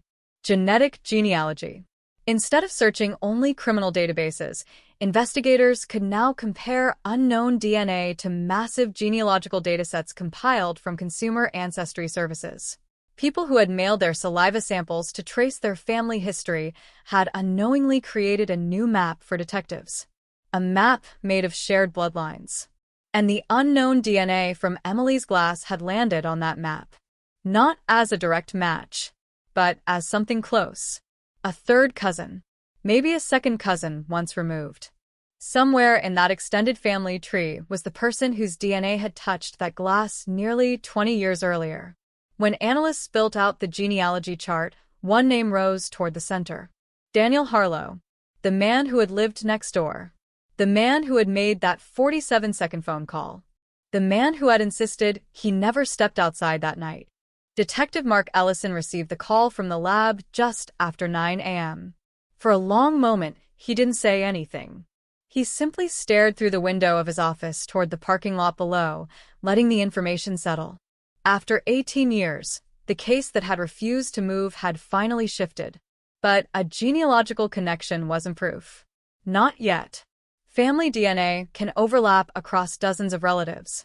The match only suggested the unknown profile likely belonged to someone within the Harlow family tree. Still, Ellison felt something he hadn't felt in a long time about this case. Momentum. Within hours, investigators reopened the Carter file officially. Detectives began quietly reviewing every piece of evidence again. Photos, witness statements, search reports, and most importantly, the interviews with Daniel Harlow. Ellison listened to the recording from 2003 again, late that afternoon. Daniel's voice sounded exactly as he remembered. Calm. Steady. Careful. I didn't see Emily that night. I stayed home. I just made a quick call about her porch light. Each sentence delivered, without hesitation. But now Ellison heard something new between those words. Distance. Almost as if Daniel had been practicing the answers long before detectives knocked on his door. The next step was obvious. Investigators needed Daniel Harlow's DNA. But after nearly 2 decades, the situation had changed dramatically. Daniel still lived on Maple Ridge Lane. Still in the same house. Still in the same quiet routine. But legally, police couldn't simply walk up and demand a DNA sample without stronger evidence.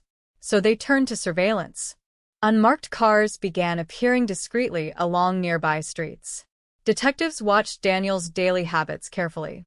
He left for work most mornings at 7:10, returned around 5:30, stopped at the same convenience store twice a week, mowed his lawn every Saturday afternoon. A man built entirely from routine. For several days, investigators simply observed, waiting, looking for the opportunity they needed. It came on a humid Thursday evening. Daniel stopped at the convenience store after work, exactly as he had dozens of times before. Security cameras inside the store captured him buying a bottle of soda and a pack of gum. When he stepped outside, he finished the drink while standing beside his car. Then he tossed the empty bottle into a trash can. That moment lasted less than 3 seconds, but it gave detectives everything they needed. After Daniel drove away, an officer casually walked past the trash can and retrieved the bottle. Inside the lab, Megan Alvarez handled the evidence carefully. Even after years in forensic work, moments like this carried a strange tension. Because sometimes the results confirm suspicions, and sometimes they destroy them. She ran the DNA sample overnight. The comparison process took hours. 2 profiles. One taken from the rim of Emily Carter's drinking glass nearly 20 years earlier. The other taken from a discarded soda bottle belonging to Daniel Harlow. The computer processed the markers one by one. Allele after allele. Sequence after sequence. Then the system generated the result. Match. A direct match. The unknown DNA inside Emily Carter's house belonged to Daniel Harlow. For a long moment, nobody in the lab spoke. Because the implication was immediate and terrifying. Daniel had been inside Emily's home. Not just on the phone. Not just outside on the sidewalk. Inside. And if his DNA had ended up on the rim of her drinking glass, there was only one logical explanation. He had been close enough to touch it. Close enough to sit in her living room. Close enough to share a moment that had never appeared in any of his statements to police. The man who claimed he never left his house that night had been inside hers. The revelation ripped the old timeline apart instantly. If Daniel had entered Emily's home sometime after that phone call, then everything investigators believed about the disappearance had been incomplete. The next morning, Detective Ellison drove back to Maple Ridge Lane for the first time in years. The neighborhood looked almost unchanged. The same trees. The same sidewalks. The same quiet stillness hanging in the humid Florida air. Emily's old house now belonged to a young couple who had no connection to the past. But next door, Daniel Harlow's house remained exactly the same. The same faded mailbox. The same white pickup truck in the driveway. As Ellison sat in the parked car watching the house, he thought about the night Emily disappeared. A quiet evening. A short phone call. 47 seconds.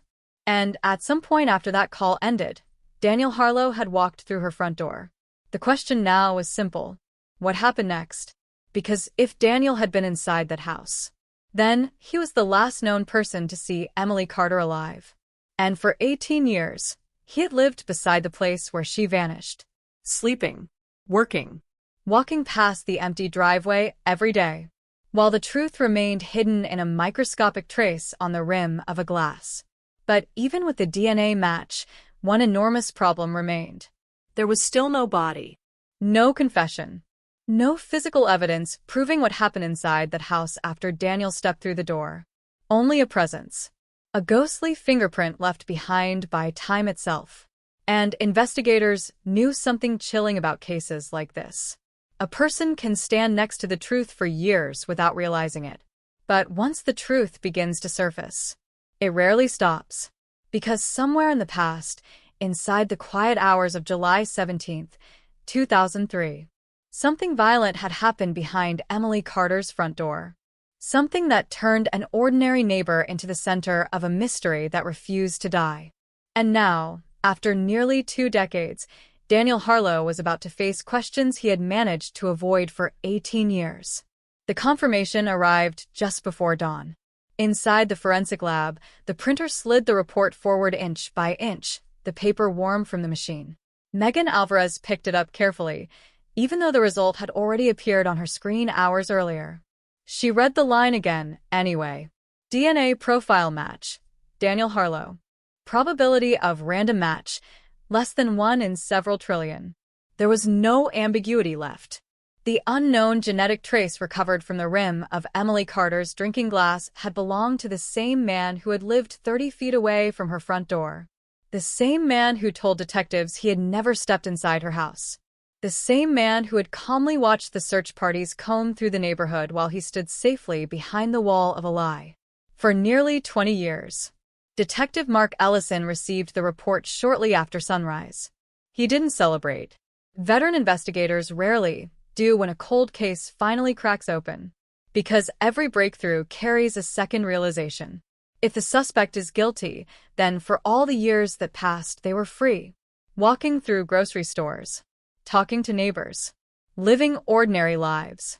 While the victim remained frozen in time. Ellison gathered the team that morning in a small conference room. Old case photos were spread across the table again for the first time in years. Emily's house. Her living room. The coffee table. And the drinking glass where the DNA had been found. The evidence was no longer theoretical. Daniel Harlow had been inside the house. Now investigators needed to understand why. The timeline shifted immediately. Detectives reconstructed the events again, this time placing Daniel inside the story. 7:30 p.m. Emily returns home with groceries. 9:14 p.m. Daniel calls her. 47 seconds. Somewhere after that call ended, Daniel crosses the lawn separating their houses. He walks to Emily's front door. And at some point that night, he ends up sitting inside her living room, drinking from her glass. Talking. Waiting. Or something worse. The problem was that Daniel had already denied being there. And confronting him directly now would almost certainly push him into silence. So investigators needed more. They began re-examining everything Daniel Harlow had ever said. His interviews. His background. His movements in the years before and after Emily disappeared. Because when someone lies once during an investigation, detectives assume the rest of the story might be built on the same foundation. One detail from the original interviews began to stand out. Daniel had claimed he barely knew Emily. Just neighbors. Occasional waves. Nothing more. But a deeper review of phone records from 2003 revealed something unexpected. The 47-second call on July 17th hadn't been the first time Daniel contacted her. Over the previous 6 months, there had been 12 calls between their numbers. Most of them short. Some less than a minute. But a few lasted several minutes. That meant the relationship between them had been more than a casual neighborly greeting. They had spoken before. Repeatedly. Detectives began contacting people who had known Emily back then. Friends.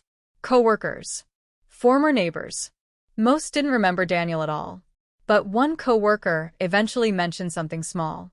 Emily had once complained about a creepy neighbor.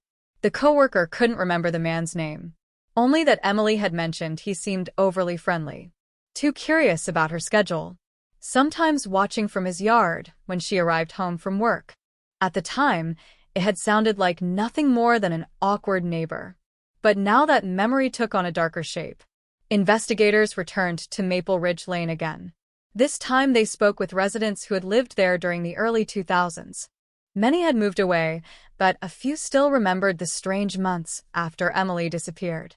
One older neighbor recalled seeing Daniel walking his dog past Emily's house frequently, sometimes stopping, looking toward the windows. At the time, nobody thought much about it. But when detectives described the DNA evidence now, the memory suddenly felt unsettling. Another neighbor remembered something else. During the weeks after Emily vanished, Daniel had asked several residents whether the police were still searching the nearby woods. The question had seemed innocent then. Now it sounded different, almost like someone measuring how close the investigation might be getting. Piece by piece, a new image of Daniel Harlow began forming. Quiet, observant, patient. A man who stayed just far enough outside the spotlight to avoid suspicion, but still close enough to watch everything happening around him. Investigators dug deeper into his past again, this time armed with a DNA match and the growing list of coincidences surrounding his previous addresses. The Georgia disappearance. The South Carolina case.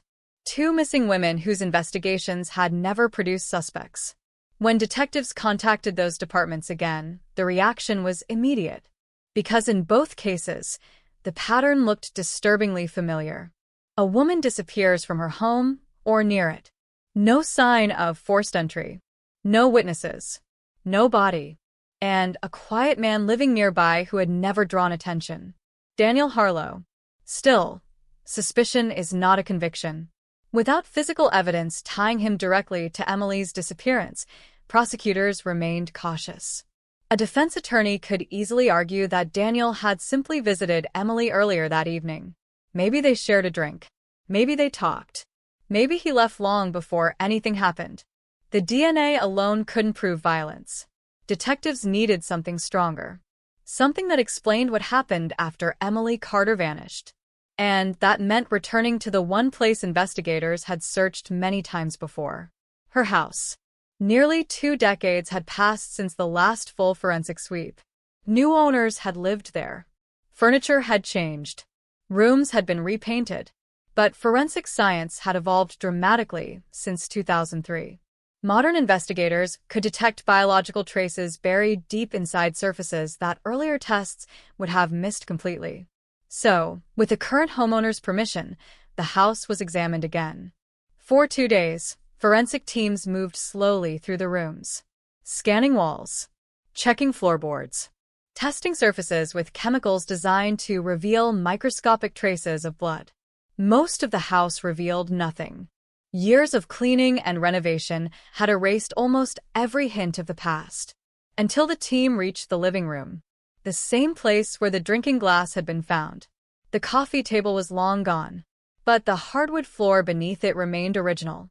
One technician sprayed a faint mist of luminol across the wood. The room lights were turned off, and for a moment, nothing happened. Then faint blue specks began glowing across the floor. Not large stains, not dramatic splashes, just scattered droplets, almost invisible, but unmistakable. Blood. Someone had bled in that living room, and the pattern suggested something worse than a simple cut. The droplets spread across a small area near where the coffee table once stood, as if someone had been injured while standing there, or falling, or struggling. The technicians collected samples carefully. Even after 18 years, traces of DNA can survive deep inside wood grain. When the results came back days later, they confirmed the fear that had haunted this case from the beginning. The blood belonged to Emily Carter. The quiet house on Maple Ridge Lane had finally revealed its first real secret. Emily hadn't walked away. She hadn't disappeared voluntarily. Something violent had happened inside that living room. And the only known person who had been there with her that night was the man who lived next door, Daniel Harlow. But even with the blood evidence, one terrible mystery still remained. Emily Carter's body had never been found, which meant somewhere out there, hidden in the swamps, forests, or endless waterways of Florida, the final piece of the puzzle was still waiting to be discovered. And investigators now believed only one person knew where it was. The quiet neighbor who had been watching the entire investigation unfold from his own front yard. The moment the luminol reacted on the hardwood floor, The room fell into a silence that no one in the forensic team could ignore. Blue light flickered faintly across the boards like ghostly constellations. Small droplets, uneven, scattered across a space no larger than a coffee table. Not a large pool of blood. Not the kind of stain that would suggest someone had died immediately. But enough to tell a story. Someone had been hurt in that room, and the blood belonged to Emily Carter. After 18 years of mystery, investigators now had confirmation of what they had suspected since the beginning. Emily had not simply vanished. Violence had happened inside her home. Detective Mark Ellison stood in the doorway while the technicians documented every inch of the floor. Cameras flashed quietly. Measuring tape stretched across the wood. Evidence markers were placed carefully beside each glowing droplet. He tried to picture the moment frozen in those stains. The living room as it looked in 2003. The coffee table. The glass. Emily sitting there after returning from the grocery store. Then the phone call. 47 seconds. And sometime later the knock at the door. Or maybe she had invited him in. That possibility lingered heavily in Ellison's mind. Because the DNA on the drinking glass suggested something important. Daniel Harlow hadn't forced his way inside. He had been sitting comfortably enough to pick up a glass and drink from it, which meant Emily had likely opened the door willingly. She had trusted him. A neighbor. Someone familiar. Someone who had already spoken to her earlier that night. The question now was what had changed once he stepped inside. The forensic team continued examining the room, searching for anything that might reveal more about the struggle. One technician crouched near the far corner of the living room wall. He ran a flashlight slowly across the baseboard. Then he stopped. There was a tiny indentation in the wood, barely noticeable. A small dent, about the size of a fingernail. At first glance, it looked like normal wear. But when they examined it closely, they noticed something else. A microscopic dark stain trapped inside the mark. A sample was collected immediately. Back in the lab, the analysis revealed the stain was also blood. Emily's blood. But what caught the investigators' attention wasn't just the DNA. It was the shape of the indentation itself. The mark suggested a sharp impact.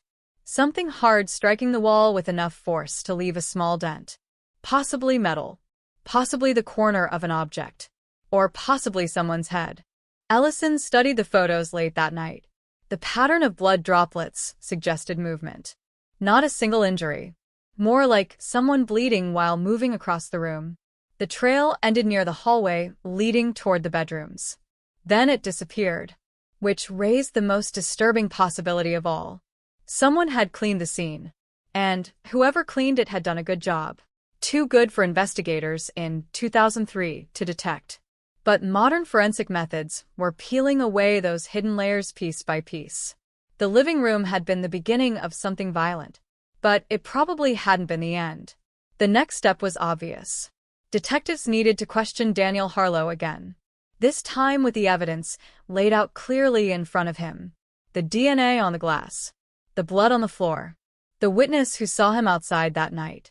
And the lie he had repeated for nearly 2 decades. But approaching him carried risk. People who live with secrets for years build strong walls around them. Confront them too aggressively, and those walls slam shut. Say the wrong thing, and they retreat into silence forever. So investigators prepared carefully. They reviewed every past interview again. Every statement. Every pause in his answers. Because somewhere in those old conversations might be a weakness they could exploit. One thing became clear immediately. Daniel Harlow had always been careful. He rarely volunteered information. He answered questions directly, but never elaborated. And he almost never displayed emotion. Except once. Buried deep inside the original 2003 interview transcript, Ellison noticed a moment where Daniel's tone had shifted slightly. The detective conducting the interview had asked a simple question. "Did you ever go inside Emily's house before that night?" Daniel paused for several seconds before answering. Then he said, "Maybe once. I don't really remember." At the time, the comment hadn't meant much. Neighbors visit each other sometimes. But now that hesitation felt different. because the DNA evidence suggested he had been there on the night she disappeared, and possibly before that as well, which meant Daniel had known Emily better than he claimed. Investigators began digging into that possibility. They pulled Emily's old emails again, this time searching specifically for Daniel's name. At first, they found nothing, but then a message appeared buried deep in her inbox, sent 8 months before her disappearance. The subject line was simple: neighbor question. The email was from Emily to a friend. The message was short, only 2 sentences, but it made the room go quiet when detectives read it. She wrote, "Do you ever get a weird feeling about someone but can't explain why? My neighbor Daniel keeps trying to talk to me. He seems nice, but something feels off." There was no follow-up message, no explanation, just that single moment of unease captured in writing. It was the only place Emily had ever mentioned him by name. For investigators, the message painted a chilling picture, because predators often rely on exactly that dynamic. They appear polite, friendly, normal, just unsettling enough to create discomfort, but never enough to trigger real alarm, until something finally crosses the line. The question now haunting the investigation was whether that line had been crossed on the night of July 17, 2003. The evidence suggested it had, but without Emily's body, the full truth remained hidden. Detectives also began analyzing Daniel's behavior in the years following the disappearance.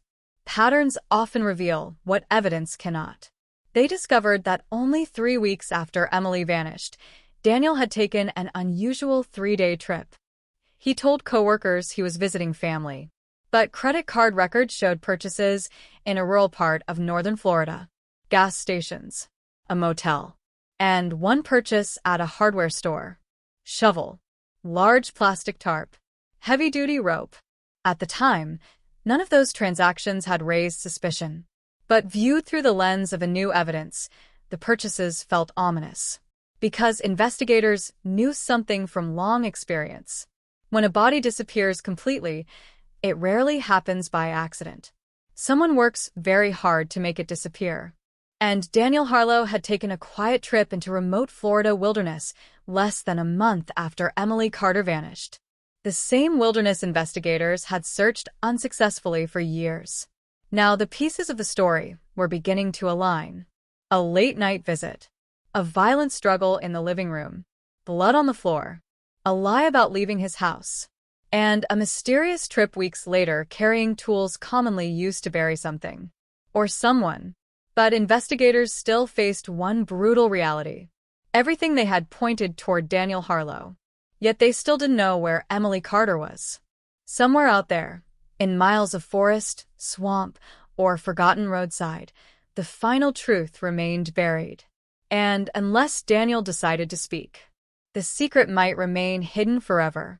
But after nearly 2 decades of silence, detectives believed the pressure was finally starting to close in around the quiet house next door. Because once the truth begins to surface, it becomes much harder to keep it buried. For nearly 2 decades, Daniel Harlow had lived inside a quiet routine that never cracked. He woke up at the same time each morning, left the house at 7:10, drove the same road to work, returned home before sunset. Weekends meant mowing the lawn, washing his truck, occasionally stopping at the same small grocery store down the highway.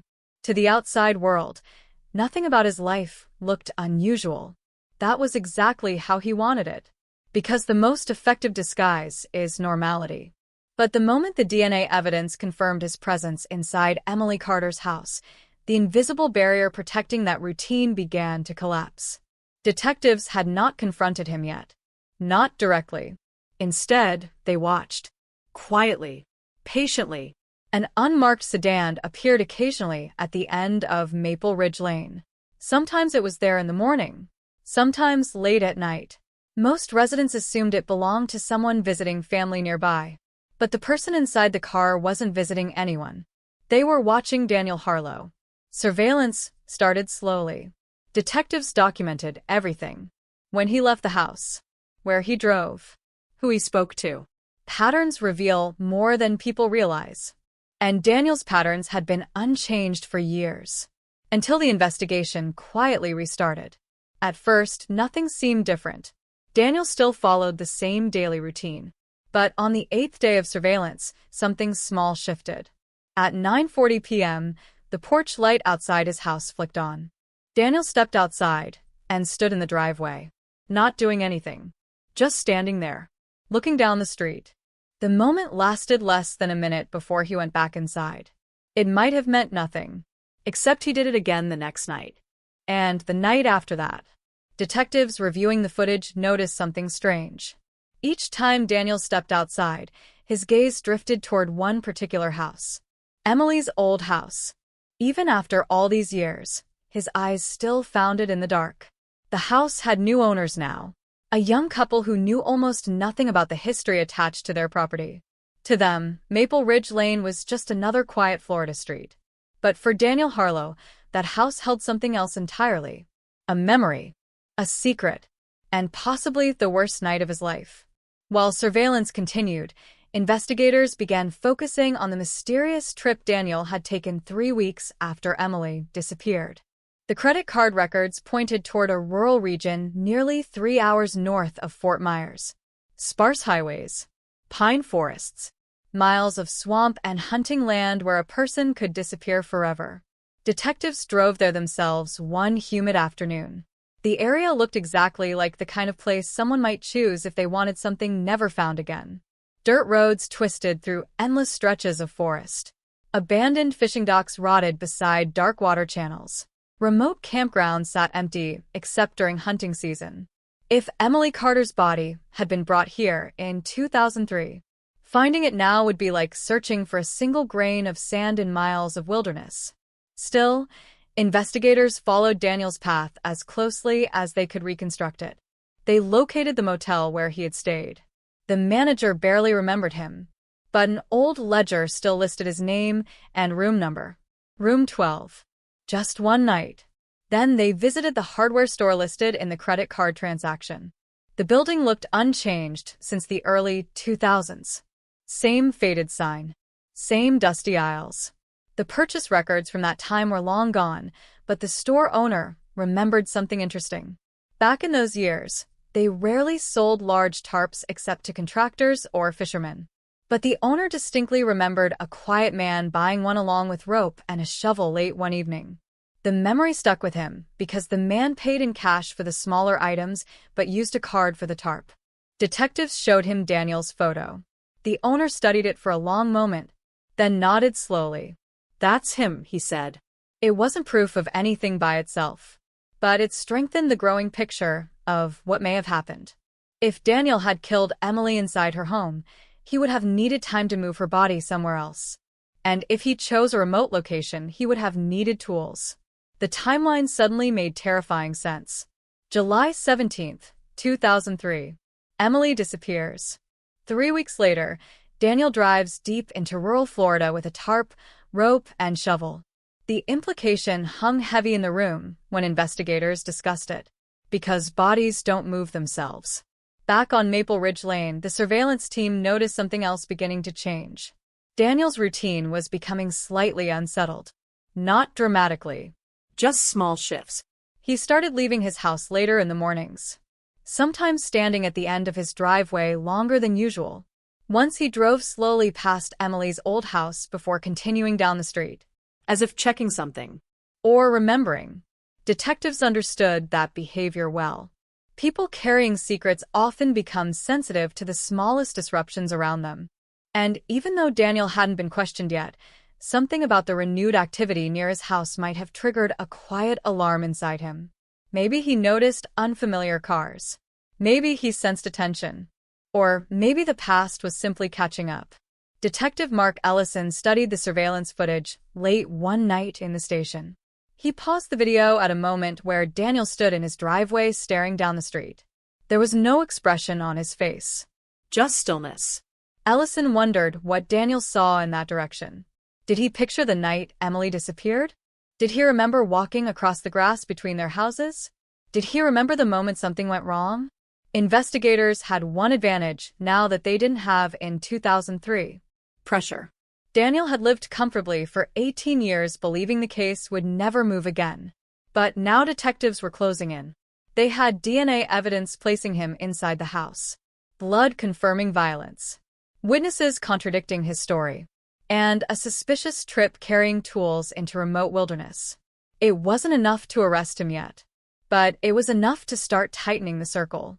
The next step would be the most delicate one, bringing Daniel Harlow in for another interview, after nearly 2 decades of silence.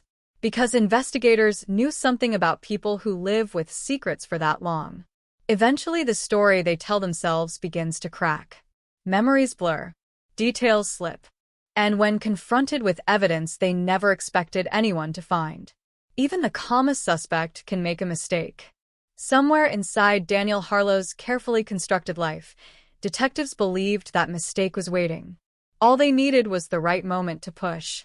Because the quiet neighbor who had watched the search for Emily Carter unfold from his own front yard was about to face questions he had spent 18 years avoiding.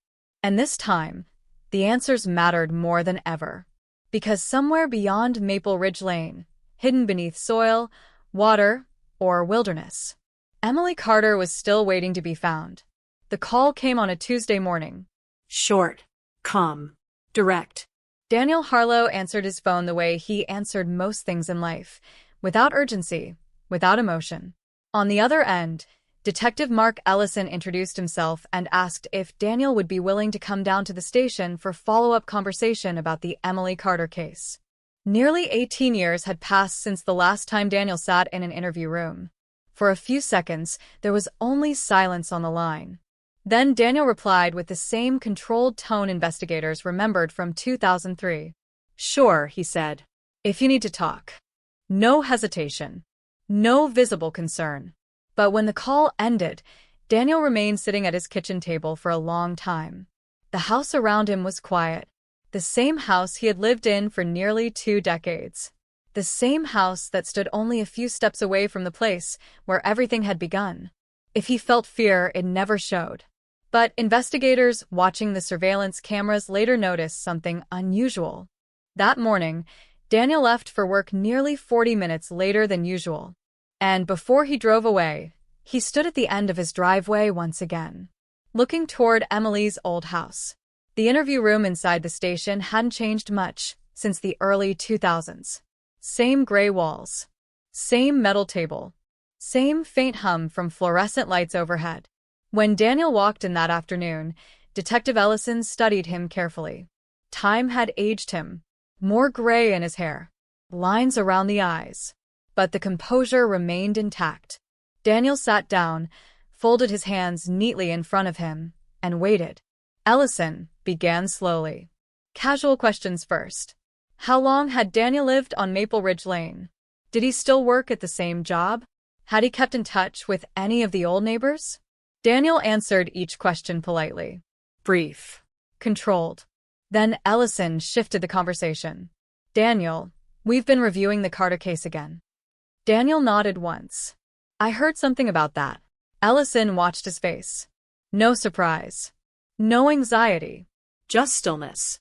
Back in 2003, Ellison continued, you told investigators you never went inside Emily Carter's house that night. Daniel leaned back slightly in the chair. That's right. Ellison placed a folder on the table and opened it slowly. Inside were photos from the recent forensic re-examination. The drinking glass, the hardwood floor, the faint blue glow of luminol revealing blood stains. Daniel's eyes moved across the images, but his expression barely changed. Then Ellison slid the final document across the table. The DNA report. We found your DNA inside Emily's house, Ellison said quietly. For the first time since entering the room, Daniel blinked slowly. Just once. Then he leaned forward and studied the report. The room remained silent for several seconds. Finally, Daniel spoke. That doesn't mean anything. His voice remained calm, but the sentence came slightly slower than his previous answers. Ellison didn't interrupt. Daniel continued. I told you before. I might have been in her house once or twice. I don't remember exactly. Ellison nodded slightly. But you told detectives in 2003 you never went inside her house that night. Daniel shrugged. Maybe I forgot. It was the first crack. Small. But real. Ellison let the silence stretch longer. Experienced investigators know silence can be more powerful than any accusation. Eventually, Daniel spoke again. She called me over sometimes, he added. Ellison raised an eyebrow. That's different from what you told us before. Daniel shifted slightly in the chair. Look, it was a long time ago. Then Ellison slid another photograph onto the table. The luminol pattern from the living room floor. Faint glowing droplets scattered across the wood. That's Emily's blood, Ellison said. The temperature in the room seemed to drop. Daniel stared at the photo without touching it.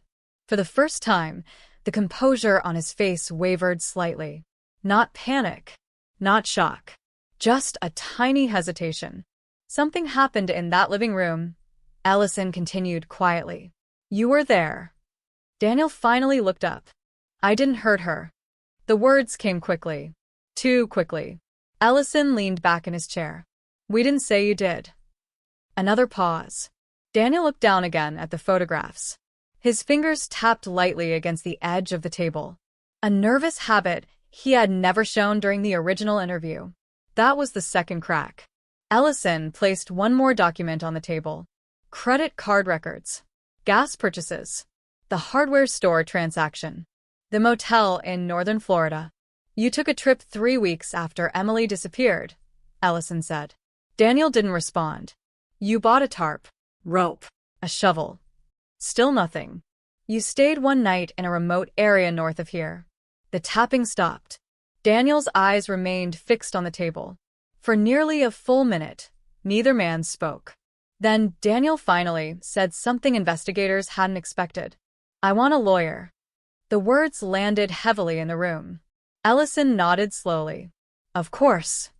The interview ended there. Daniel stood up calmly and walked out of the room without another word. But the damage had already been done. In less than an hour, Daniel Harlow had contradicted his own story from 2003. First, he claimed he never entered Emily's house. Then he admitted he might have. Then he suggested she had invited him over. And when confronted with the blood evidence, he denied hurting her before anyone accused him. Every statement added another layer to the growing case against him. But outside the station, the problem remained the same. There was still no body. And without a body, prosecutors faced a difficult challenge. A defense attorney could argue that Emily had been injured accidentally, or that Daniel had left before anything serious happened, or that someone else entered the house later. It was a fragile legal battlefield. Investigators needed one more piece of the puzzle, something that placed Daniel at the center of whatever happened that night, something impossible to explain away. And as Detective Ellison reviewed the interview footage later that evening, he noticed something subtle. When Daniel saw the photograph of the bloodstains, his eyes didn't look confused. They looked familiar, almost as if he recognized the exact spot where the droplets had appeared, as if he already knew where the blood had been. That reaction told Ellison something critical. Daniel Harlow remembered that living room. He remembered the struggle. And somewhere inside his mind, he knew exactly what had happened to Emily Carter. But unless investigators could prove it, the quiet man who had lived beside her for 18 years might still walk away free. And the truth about what happened on that summer night in 2003 would remain buried along with the place where Emily Carter disappeared. The moment Daniel Harlow asked for a lawyer, the interview room fell silent in a way that every experienced detective recognizes instantly. The door closed. The conversation ended, and the suspect retreated behind the strongest shield the legal system provides.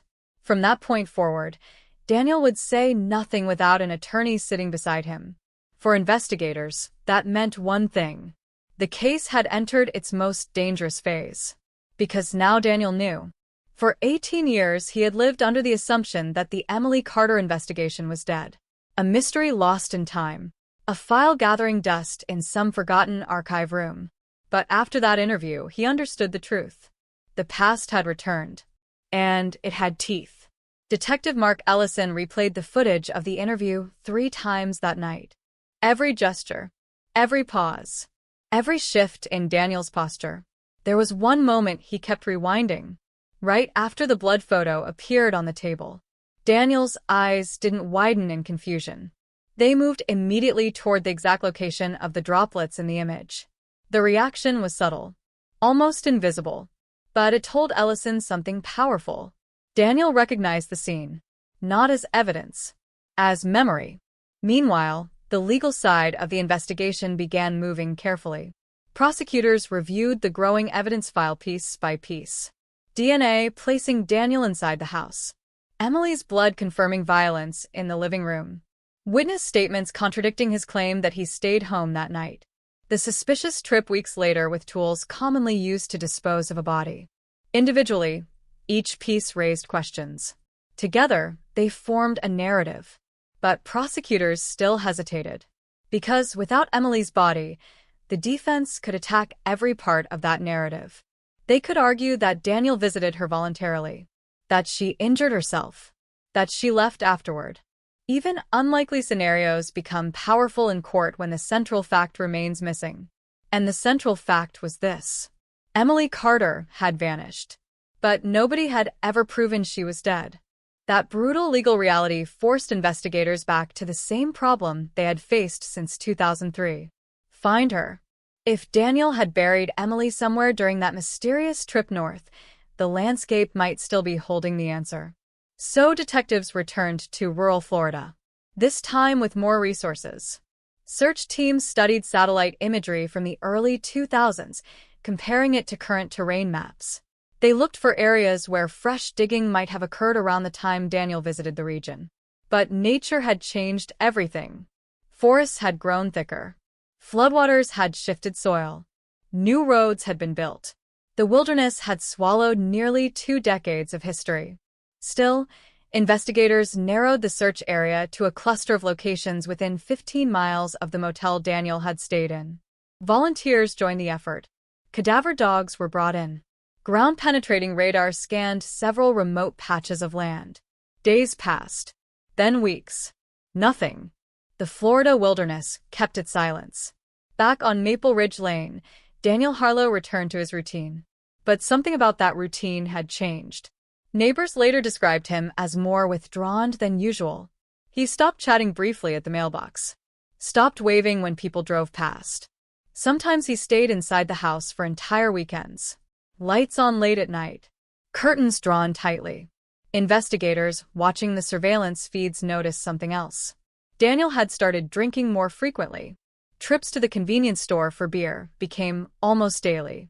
Once, cameras captured him standing alone in his driveway at nearly 2 in the morning, looking down the street again, toward Emily's old house.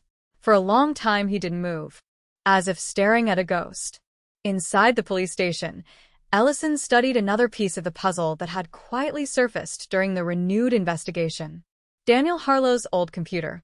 When detectives obtained a warrant to examine it, forensic analysts recovered browsing history dating back several years. Most of it was ordinary. News websites, weather forecasts, sports scores. But scattered among those searches were phrases that made investigators pause. Cold case DNA evidence. How long does DNA last on surfaces? Can police solve crimes without a body? The dates on those searches stretched across nearly a decade, which meant Daniel had been thinking about the investigation long before the police contacted him again, almost as if he feared something like this might happen someday. Ellison printed the search logs and placed them beside the other evidence, because sometimes the smallest psychological clues reveal the biggest truths. A man who committed no crime rarely spends years researching whether old DNA evidence can still be discovered. But the most unsettling discovery came a few days later.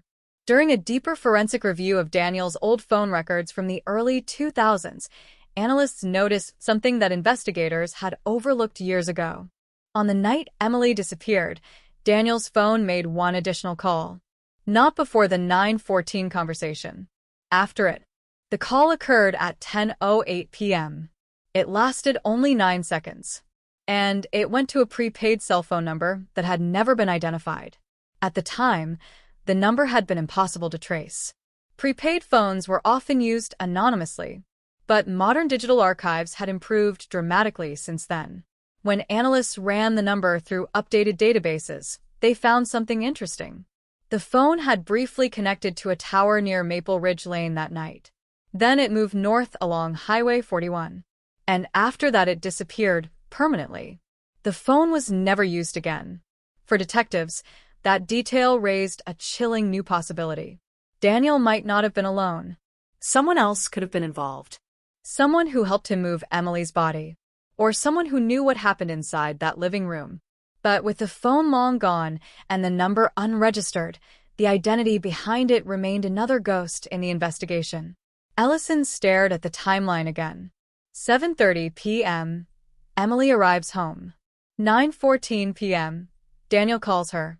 Sometime later, he enters the house. A struggle. Blood in the living room. 10:08 p.m. Daniel makes a mysterious 9-second call. 3 weeks later, he drives north with a tarp, rope, and shovel. Every piece of the story pointed toward the same conclusion. Emily Carter had likely died inside her own home, and Daniel Harlow had spent nearly 2 decades living beside the place where it happened. But proving that truth in court required one final breakthrough. The kind investigators wait years for. Because somewhere in Daniel Harlow's life, in his memories, his habits, or the landscape he once visited, the final answer was still hiding. And sooner or later, people carrying secrets that heavy begin to make mistakes. The question was not whether Daniel would slip. It was when. And when he did, the quiet street where Emily Carter vanished would finally learn what really happened on that warm summer night in 2003. Pressure does strange things to people who have lived with secrets for too long. For nearly 18 years, Daniel Harlow had existed inside a carefully constructed silence. The past sat quietly behind him like a locked door no one would ever open. The investigation faded, the neighbors moved on, and the world slowly forgot the name Emily Carter. But now the door had cracked open again, and the air on the other side was beginning to leak through. Detectives continued their surveillance quietly, documenting Daniel's behavior day after day. What they were watching for wasn't just movement, it was change. Sudden deviations from routine often reveal something deeper than any confession. At first, the changes were subtle. Daniel began leaving his house later at night, sometimes just to walk to the edge of the street and stand there. Other nights, he drove aimlessly through nearby neighborhoods before returning home. But one evening in late October, something happened that caught investigators' attention immediately. At 11:42 p.m., Daniel's truck pulled out of his driveway. That alone wasn't unusual. What was unusual was the direction he drove. Instead of heading toward the main road into town, Daniel turned north. The same direction he had driven during that mysterious trip in 2003. Detectives in the surveillance vehicle followed at a careful distance. The truck moved steadily through the dark highway, headlights cutting through long stretches of empty Florida road. 40 minutes passed. Then an hour. Daniel never stopped. Eventually, the truck exited the highway and turned onto a rural road lined with dense pine forest. The same general region investigators had searched weeks earlier. For the officers following behind him, the moment carried an electric tension. Because people haunted by past crimes sometimes return to the places where those crimes were buried. Not to confess. Not even to investigate. Just to look. Just to confirm the secret is still hidden. Daniel drove several miles down the narrow road before finally pulling onto a small dirt clearing beside a drainage canal. The detectives parked their vehicle farther down the road and watched from a distance through binoculars. Daniel stepped out of the truck. The night was still. Only the sound of insects and distant frogs echoed through the dark. For nearly 5 minutes, Daniel stood beside the canal. Not moving. Just staring into the water. Then, he walked slowly toward the edge. The moment stretched long enough that one detective quietly whispered the thought both of them were having. If he starts digging, we call it in. But Daniel didn't dig. He simply stood there, hands in his pockets, looking down into the black water. Eventually, he returned to the truck, started the engine, and drove away. But the location was now burned into the investigators' memory. The next morning, search teams returned to the canal. Cadaver dogs swept the surrounding ground. Divers entered the murky water. The canal wasn't deep, barely 6 feet in most places, but the bottom was thick with silt and vegetation built up over decades. Hours passed. Nothing surfaced. Still, the visit itself mattered, because criminals often revisit places tied to their past. And Daniel Harlow had driven nearly 2 hours in the middle of the night to stand beside that canal, which meant the location meant something to him. Back at the station, Detective Ellison reviewed the surveillance footage again. One frame caught his attention. As Daniel stood near the water, he briefly looked over his shoulder. Not toward the road, but toward a cluster of tall pine trees about 20 yards away. Just a glance. Barely a second. But the direction felt deliberate. Ellison circled the spot on a printed map. The next day, search teams returned again, this time focusing on that patch of trees. Ground-penetrating radar scanned the soil. The screen displayed irregular shapes beneath the earth, roots, rocks, natural disturbances. Then one anomaly appeared slightly different from the others. A patch of soil roughly 6 feet long where the density looked uneven. The kind of pattern sometimes caused by disturbed ground. The team began digging carefully, shovel by shovel. Each layer of soil removed slowly. The tension around the site grew heavier with every inch, because everyone there understood the possibility waiting beneath their feet. But after nearly 4 feet of digging, the ground revealed nothing except roots and damp sand. No clothing, no bones, no trace of Emily Carter. The anomaly turned out to be nothing more than an old buried tree trunk. Another dead end. The disappointment hit the team hard, because for a moment, it had felt like the case might finally be over. But the investigation wasn't finished. Far from it, because Daniel's midnight visit had revealed something important even without a discovery. It showed that he still carried the past with him, that somewhere in his mind, the night Emily disappeared remained alive. Detectives also noticed another subtle change in Daniel's behavior after that trip. He stopped standing in his driveway at night, stopped looking toward Emily's old house. Instead, he stayed inside. Curtains closed, lights dim, almost as if he knew the walls around him were tightening. Meanwhile, prosecutors continued preparing the legal strategy for a possible arrest. The evidence now formed a powerful narrative. Daniel's DNA inside the house. Emily's blood confirming violence. His contradictory statements during the new interview. The suspicious trip north shortly after her disappearance. And now the strange midnight return to that same region. Still, one brutal reality remained. Without Emily Carter's body, the case would always carry risk in court. A defense attorney could argue doubt, suggest alternative explanations, raise questions about what actually happened after Daniel left the house. But Detective Ellison believed something else entirely. He believed the truth was already visible, not buried in the wilderness, not hidden beneath the soil, but written in the behavior of the man who had lived next door for 18 years. Because people can hide secrets, but they rarely escape the weight of them. And Daniel Harlow was beginning to show the cracks. The late-night drives, the restless pacing, the sudden silence after the interview. Each small shift pointed toward the same conclusion. The quiet life he had built on Maple Ridge Lane was starting to collapse. And when it finally broke open completely, the truth about what happened inside Emily Carter's living room in 2003 would finally come with it, whether Daniel Harlow wanted it to or not. In the end, the truth did not arrive with flashing lights or a dramatic discovery in the wilderness. It came slowly, quietly, like the first crack spreading through ice that has been frozen for too many years. The investigation into Emily Carter's disappearance had stretched across nearly 2 decades. Detectives had chased rumors, searched forests, interviewed hundreds of people, and followed leads that dissolved into nothing. For most of that time, the case existed only as a ghost in the department archives, a story people remembered but no longer believed would ever be solved. But pressure has a way of forcing hidden things into the light. And Daniel Harlow had been living under pressure for months now. Since the interview. Since the DNA report. Since detectives began quietly watching his house at the end of Maple Ridge Lane. At first, he held on to the same calm routine that had protected him for years. Work. Groceries.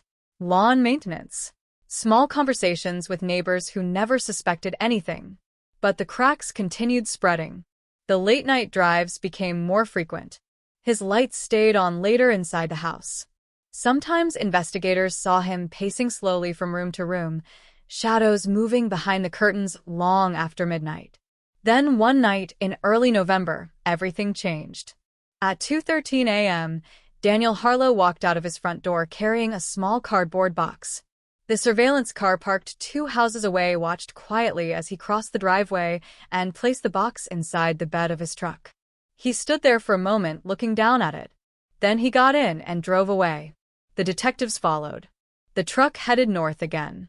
Same direction.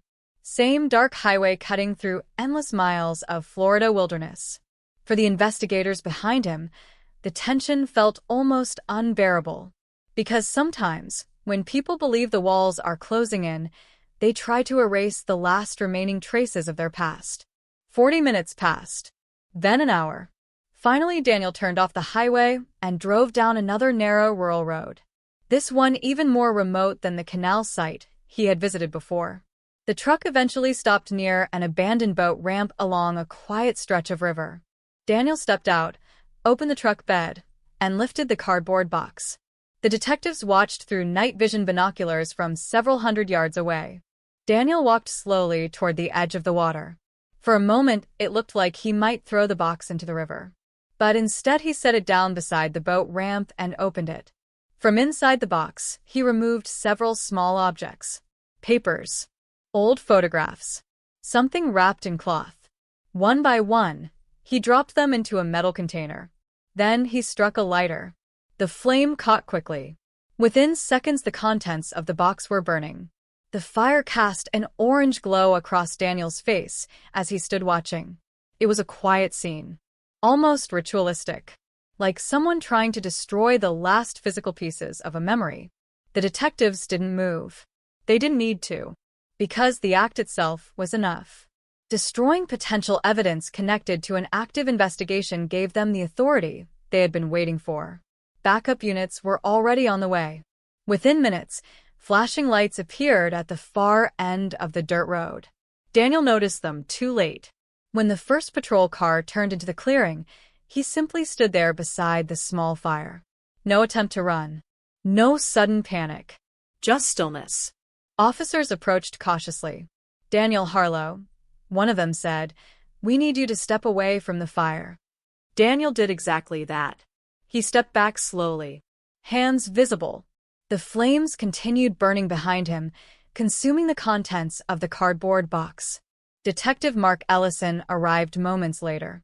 For the first time in nearly 20 years of investigating the case, he stood face to face with Daniel Harlow outside the quiet boundaries of Maple Ridge Lane. Ellison looked at the burning container. "What were you trying to get rid of, Daniel?" Daniel didn't answer. He simply watched the fire. Finally, Ellison spoke the words that had been waiting nearly 2 decades to be said. "Daniel Harlow, you're under arrest for the murder of Emily Carter." The handcuffs clicked into place without resistance. But even as Daniel was placed into the patrol car, one terrible truth remained unchanged. Emily Carter still hadn't been found. In the weeks that followed the arrest, forensic teams examined the burned items recovered from the fire. Most were damaged beyond recognition, but a few fragments survived. Partially burned photographs. One small piece of paper with handwriting investigators eventually matched to Emily's old journals. And something else. A thin metal necklace chain fused into a small blackened shape. Emily Carter's parents later confirmed she wore that necklace almost every day. The discovery strengthened the case dramatically. But Daniel Harlow still refused to speak. Through his lawyer, he maintained the same position. He denied killing Emily. Denied knowing what happened to her after the night investigators claimed he visited her house. The trial would come later. Arguments. Evidence. Experts explaining DNA and blood patterns to a jury. But one question still lingered above everything else. Where was Emily? Somewhere beyond the quiet street where she had lived, beyond the highways Daniel drove that night, beyond the miles of forest and water stretching across Florida. The answer still waited. Maybe buried beneath soil. Maybe hidden beneath river silt. Or maybe lost forever in a place only one man knew. Even now, Maple Ridge Lane looks like any other peaceful neighborhood in Florida. Palm trees sway gently in the warm air. Children ride bicycles past the same houses where neighbors once watched police tape flutter in the wind. The Carter house has new paint, new owners, new life inside its walls. But late at night, when the street falls quiet again, some residents still remember the mystery that lived there for nearly 20 years. A woman who walked into her home one summer evening in 2003 and never walked out again. A neighbor who watched the search unfold from just a few steps away. And a cold case that refused to stay buried. Because sometimes the truth waits patiently, hidden in silence, until the smallest piece of evidence, a drop of blood, a fragment of DNA, a memory that refuses to disappear, finally forces the past back into the light. And when it does, the quietest streets can hold the darkest secrets. The arrest of Daniel Harlow should have felt like the end. For nearly 20 years, the disappearance of Emily Carter had lived in the shadows, a mystery that haunted a quiet street and refused to give investigators anything solid to hold on to. And now, finally, the man who had lived next door to her on the night she vanished was sitting inside a county jail cell. But arrests are not answers. And the truth about Emily Carter still lay somewhere beyond the reach of handcuffs. The morning after Daniel Harlow was booked into custody, the county detention center felt unusually tense. News of the arrest had spread quickly through the building. Guards whispered about the case in the corridors. Some of them remembered the original investigation from years ago. Others had grown up seeing Emily's missing poster taped to grocery store bulletin boards. Now the man accused of killing her was behind bars. Daniel Harlow sat alone in his holding cell, hands resting on the metal table bolted to the floor. Surveillance cameras recorded every movement, every shift of his shoulders, every slow blink of his eyes. He had not spoken much since the arrest. Not to the detectives, not to the guards, not even to the public defender who had arrived briefly that morning. But silence is rarely empty. Inside the interrogation room down the hall, Detective Mark Ellison studied the new evidence recovered from the fire Daniel had started at the riverbank. The burned cardboard box had contained pieces of a life that investigators had been searching for since 2003. Fragments of photographs, one partially melted keychain, and the necklace chain Emily Carter's parents had immediately recognized. It wasn't just a random piece of jewelry. Emily had worn that necklace constantly, a small silver pendant shaped like a star that her mother had given her when she graduated college. For 18 years, the necklace had vanished along with her, until Daniel Harlow tried to burn it.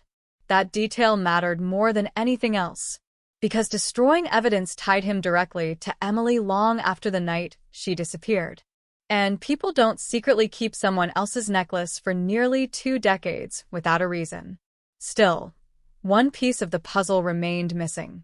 The same piece investigators had chased since the beginning. Emily herself. Without her body, the defense would fight every inch of the case in court. They would argue the necklace had been given to Daniel voluntarily. They would claim the blood in the house came from an accident. They would twist every unanswered question into doubt, which meant the investigation wasn't finished. Not even close. Later that afternoon, Ellison made a decision that surprised several members of the team. He requested another interview with Daniel Harlow. Not an interrogation, just a conversation. Most suspects stop talking completely after being arrested. But sometimes, after the adrenaline of the arrest fades and the reality of prison walls begins to settle in, something shifts. Fear. Regret. Loneliness. Any one of those emotions can open cracks that didn't exist before. Daniel was brought into the interview room just after sunset. He looked the same as he had the day before. Calm. Detached. But there was something else now. A heaviness behind his eyes. Ellison sat across from him quietly for a moment. No paperwork. No photos. Just silence. Finally, Ellison spoke. "Daniel, we found the necklace." Daniel didn't respond, but his eyes flickered once. "You kept it all these years," Ellison continued. "Still nothing." Ellison leaned back in the chair. "You know we're going to keep searching," he said. "Every place you've ever been. Every piece of land connected to you. Eventually we'll find her. That statement hung in the air between them. Then, slowly, Daniel lifted his head. For the first time since his arrest, he spoke more than a few words. You won't. His voice was quiet, almost tired. Ellison studied him carefully. Why not? Daniel looked down at the table again. Then he said something that made the room feel suddenly colder. Because you're looking in the wrong place. Ellison didn't move. Then where should we be looking? Daniel let out a slow breath. For several seconds it seemed like he might actually answer. But then the wall returned. His expression hardened again. And he leaned back in the chair. I want my lawyer.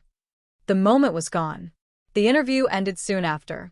But as Daniel was escorted back to his cell, one sentence continued echoing inside Ellison's mind. You're looking in the wrong place. Investigators had spent months searching forests, canals, and miles of wilderness connected to Daniel's mysterious trip north. But what if the answer had never been there at all? What if the real hiding place had been somewhere closer? Somewhere investigators had already walked past dozens of times without realizing it. That night, long after most of the station had gone quiet, Detective Ellison pulled out the old crime scene photographs again. Emily's living room, the hallway, the kitchen, and the backyard. He stared at the images carefully, because sometimes the biggest secrets hide in the most ordinary places. And somewhere inside the quiet neighborhood where Emily Carter vanished, there might still be one final piece of the story waiting to be uncovered. The sentence Daniel Harlow had spoken inside the interrogation room continued to echo through the investigation long after he returned to his cell. You're looking in the wrong place. Detective Mark Ellison had heard thousands of suspects speak over the course of his career. Lies, deflections, half-truths, they all carried a certain tone. But Daniel's voice in that moment hadn't sounded defensive.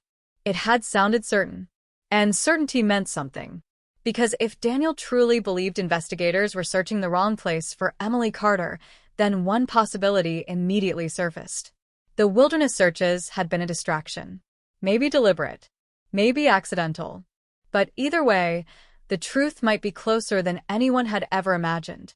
That realization pushed the investigation in a new direction the very next morning.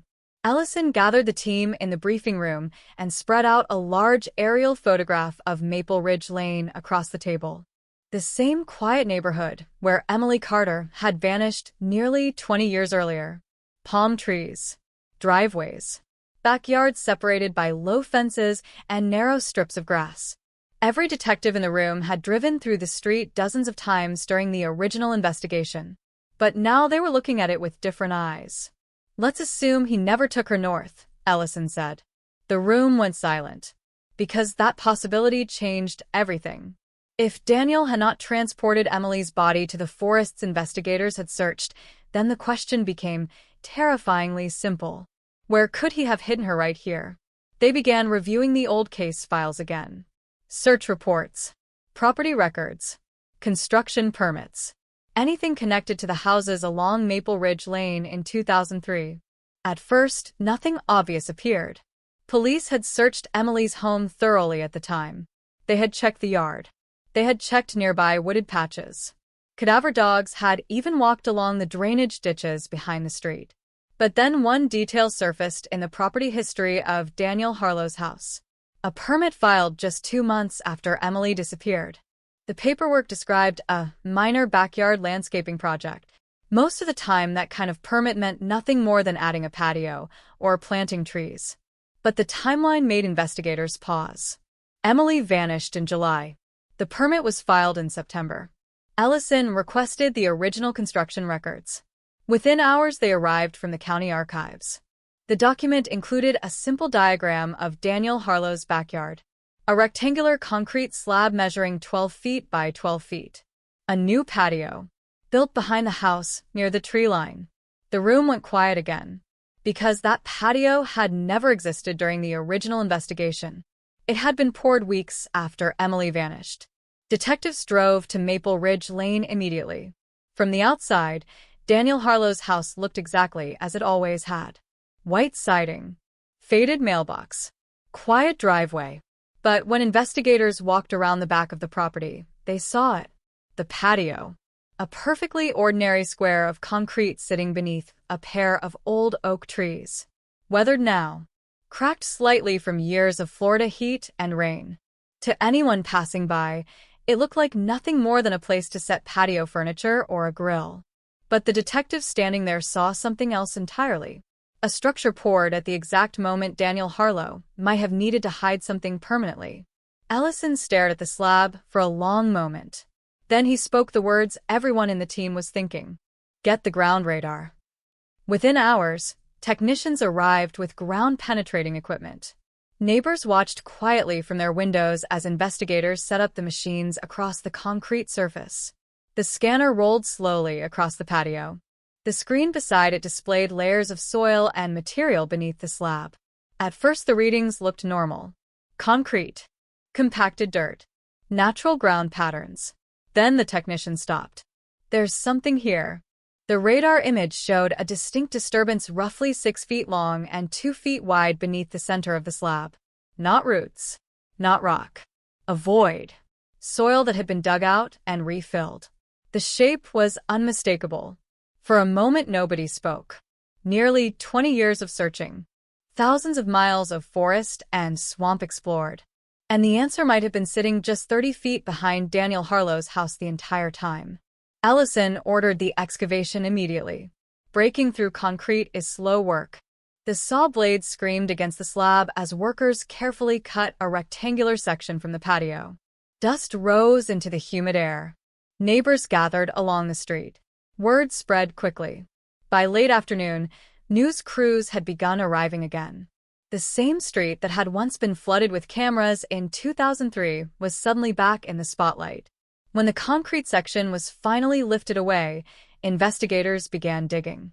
The soil beneath the slab was darker than the surrounding ground. Looser. Disturbed. Every shovel stroke carried unbearable tension, because everyone standing there understood what they might be about to uncover. At a depth of about 3 feet, one of the technicians froze. His shovel had struck something solid. Not rock. Not root. Something smoother. He knelt down and brushed away the dirt carefully. Then he looked up at Ellison and said the words that ended nearly 2 decades of uncertainty. I think we found her. The object emerging from the soil was bone. A fragment of a human rib. The excavation stopped immediately while forensic specialists moved in. They worked slowly, carefully removing the surrounding dirt with brushes and small tools. More bones began to appear. A skull. Fragments of clothing. A small silver pendant still attached to part of a chain. Emily Carter had never left Maple Ridge Lane. She had never been hidden in some distant wilderness. She had been buried beneath the patio of the house next door, just a few steps from the place where she disappeared. For 18 years, Daniel Harlow had been living directly above the secret he thought no one would ever uncover. Barbecuing. Sitting outside in the evenings. Walking across the concrete slab without anyone realizing what lay beneath it. As the remains were carefully lifted from the ground that evening, the sun was setting over the quiet neighborhood. Neighbors stood silently along the sidewalks, some covering their mouths in shock, some wiping away tears, because the mystery that had haunted their street for nearly 2 decades had finally revealed its darkest truth. Emily Carter had been there all along, waiting beneath the ground for someone to finally find her. And now, for the first time since the summer night she vanished in 2003, the silence around her story was finally broken. The moment the bones emerged from the soil beneath Daniel Harlow's patio, the entire atmosphere on Maple Ridge Lane changed. For 18 years, the street had carried the weight of uncertainty, rumors, suspicions, unanswered questions. People had whispered about what might have happened to Emily Carter, about whether she had run away, been abducted, or simply vanished into some corner of the world no one could reach. But the moment investigators uncovered human remains beneath that slab of concrete, uncertainty vanished. What remained was something heavier. Truth. The excavation site was sealed immediately. Floodlights were brought in as darkness settled over the neighborhood, casting long shadows across the backyard. Forensic specialists worked slowly and methodically, documenting every inch of the burial site before removing the remains. The grave was shallow, barely 4 feet deep, and the position of the bones told a grim story. Emily's body had not been placed carefully. She had been folded into the hole, one arm bent awkwardly beneath the ribs, the legs drawn inward as if forced into a space slightly too small. The soil around the skeleton still carried fragments of fabric, faded pieces of what had once been a blue shirt and dark jeans. The same clothing Emily had been wearing the night she disappeared. But the most haunting detail rested near the center of the remains. A small silver pendant shaped like a star, still attached to part of the necklace chain. Even after nearly 2 decades underground, it remained recognizable. Detectives didn't need confirmation to know whose grave they had found, but science would provide it anyway. The remains were transported carefully to the county medical examiner's office that night. Meanwhile, Maple Ridge Lane filled once again with flashing police lights and television cameras. Neighbors stood quietly along the sidewalks, watching investigators move in and out of Daniel Harlow's backyard. Some of them had lived beside that house for years. Some had waved to Daniel across their fences. Some had seen him grilling burgers on that patio in the summer evenings. Now they understood something that sent a chill through the entire street. Emily Carter had been buried there the whole time, just a few feet away, while life continued around her, while people mowed their lawns, while children played in nearby yards. The following morning, Detective Mark Ellison sat inside the observation room at the medical examiner's office as forensic specialists began their examination of the remains. Time had taken its toll, but certain evidence still remained visible. Fractures in the ribcage, a small but unmistakable crack across the left side of the skull. The medical examiner studied the bones carefully for hours. When she finally stepped out of the examination room, Ellison was waiting. Her conclusion was quiet but devastating. Blunt force trauma to the head, she said. The skull fracture matched the type of injury investigators had suspected when they discovered the indentation in Emily's living room wall years earlier. A violent impact, likely caused by a hard object, possibly metal, possibly something lying within reach during an argument. Once again, the timeline inside the house began to sharpen. Emily returns home from the grocery store. Daniel calls her. Later, he enters the house. They sit in the living room. Something happens. An argument. A struggle. Then the fatal blow. The blood droplets found across the hardwood floor now made sense. Emily had been injured, but not killed instantly. She had bled as she moved across the room. And sometime after that moment her life ended. Later that afternoon, Daniel Harlow was brought into another interrogation room. This time the atmosphere was different. The evidence no longer relied on theory or probability. Emily Carter had been found beneath his patio. Ellison placed a single photograph on the table. The excavation site. The open grave. For the first time since his arrest, Daniel's composure cracked completely. His eyes lingered on the photograph longer than usual. And when he finally looked up, the calm expression he had worn for 18 years had vanished. "What do you want from me?" he asked quietly. Ellison leaned forward. "The truth." Daniel stared at the table. Minutes passed. Then he spoke again. "I didn't mean to kill her." The sentence landed heavily in the room. The first admission. Small. But irreversible.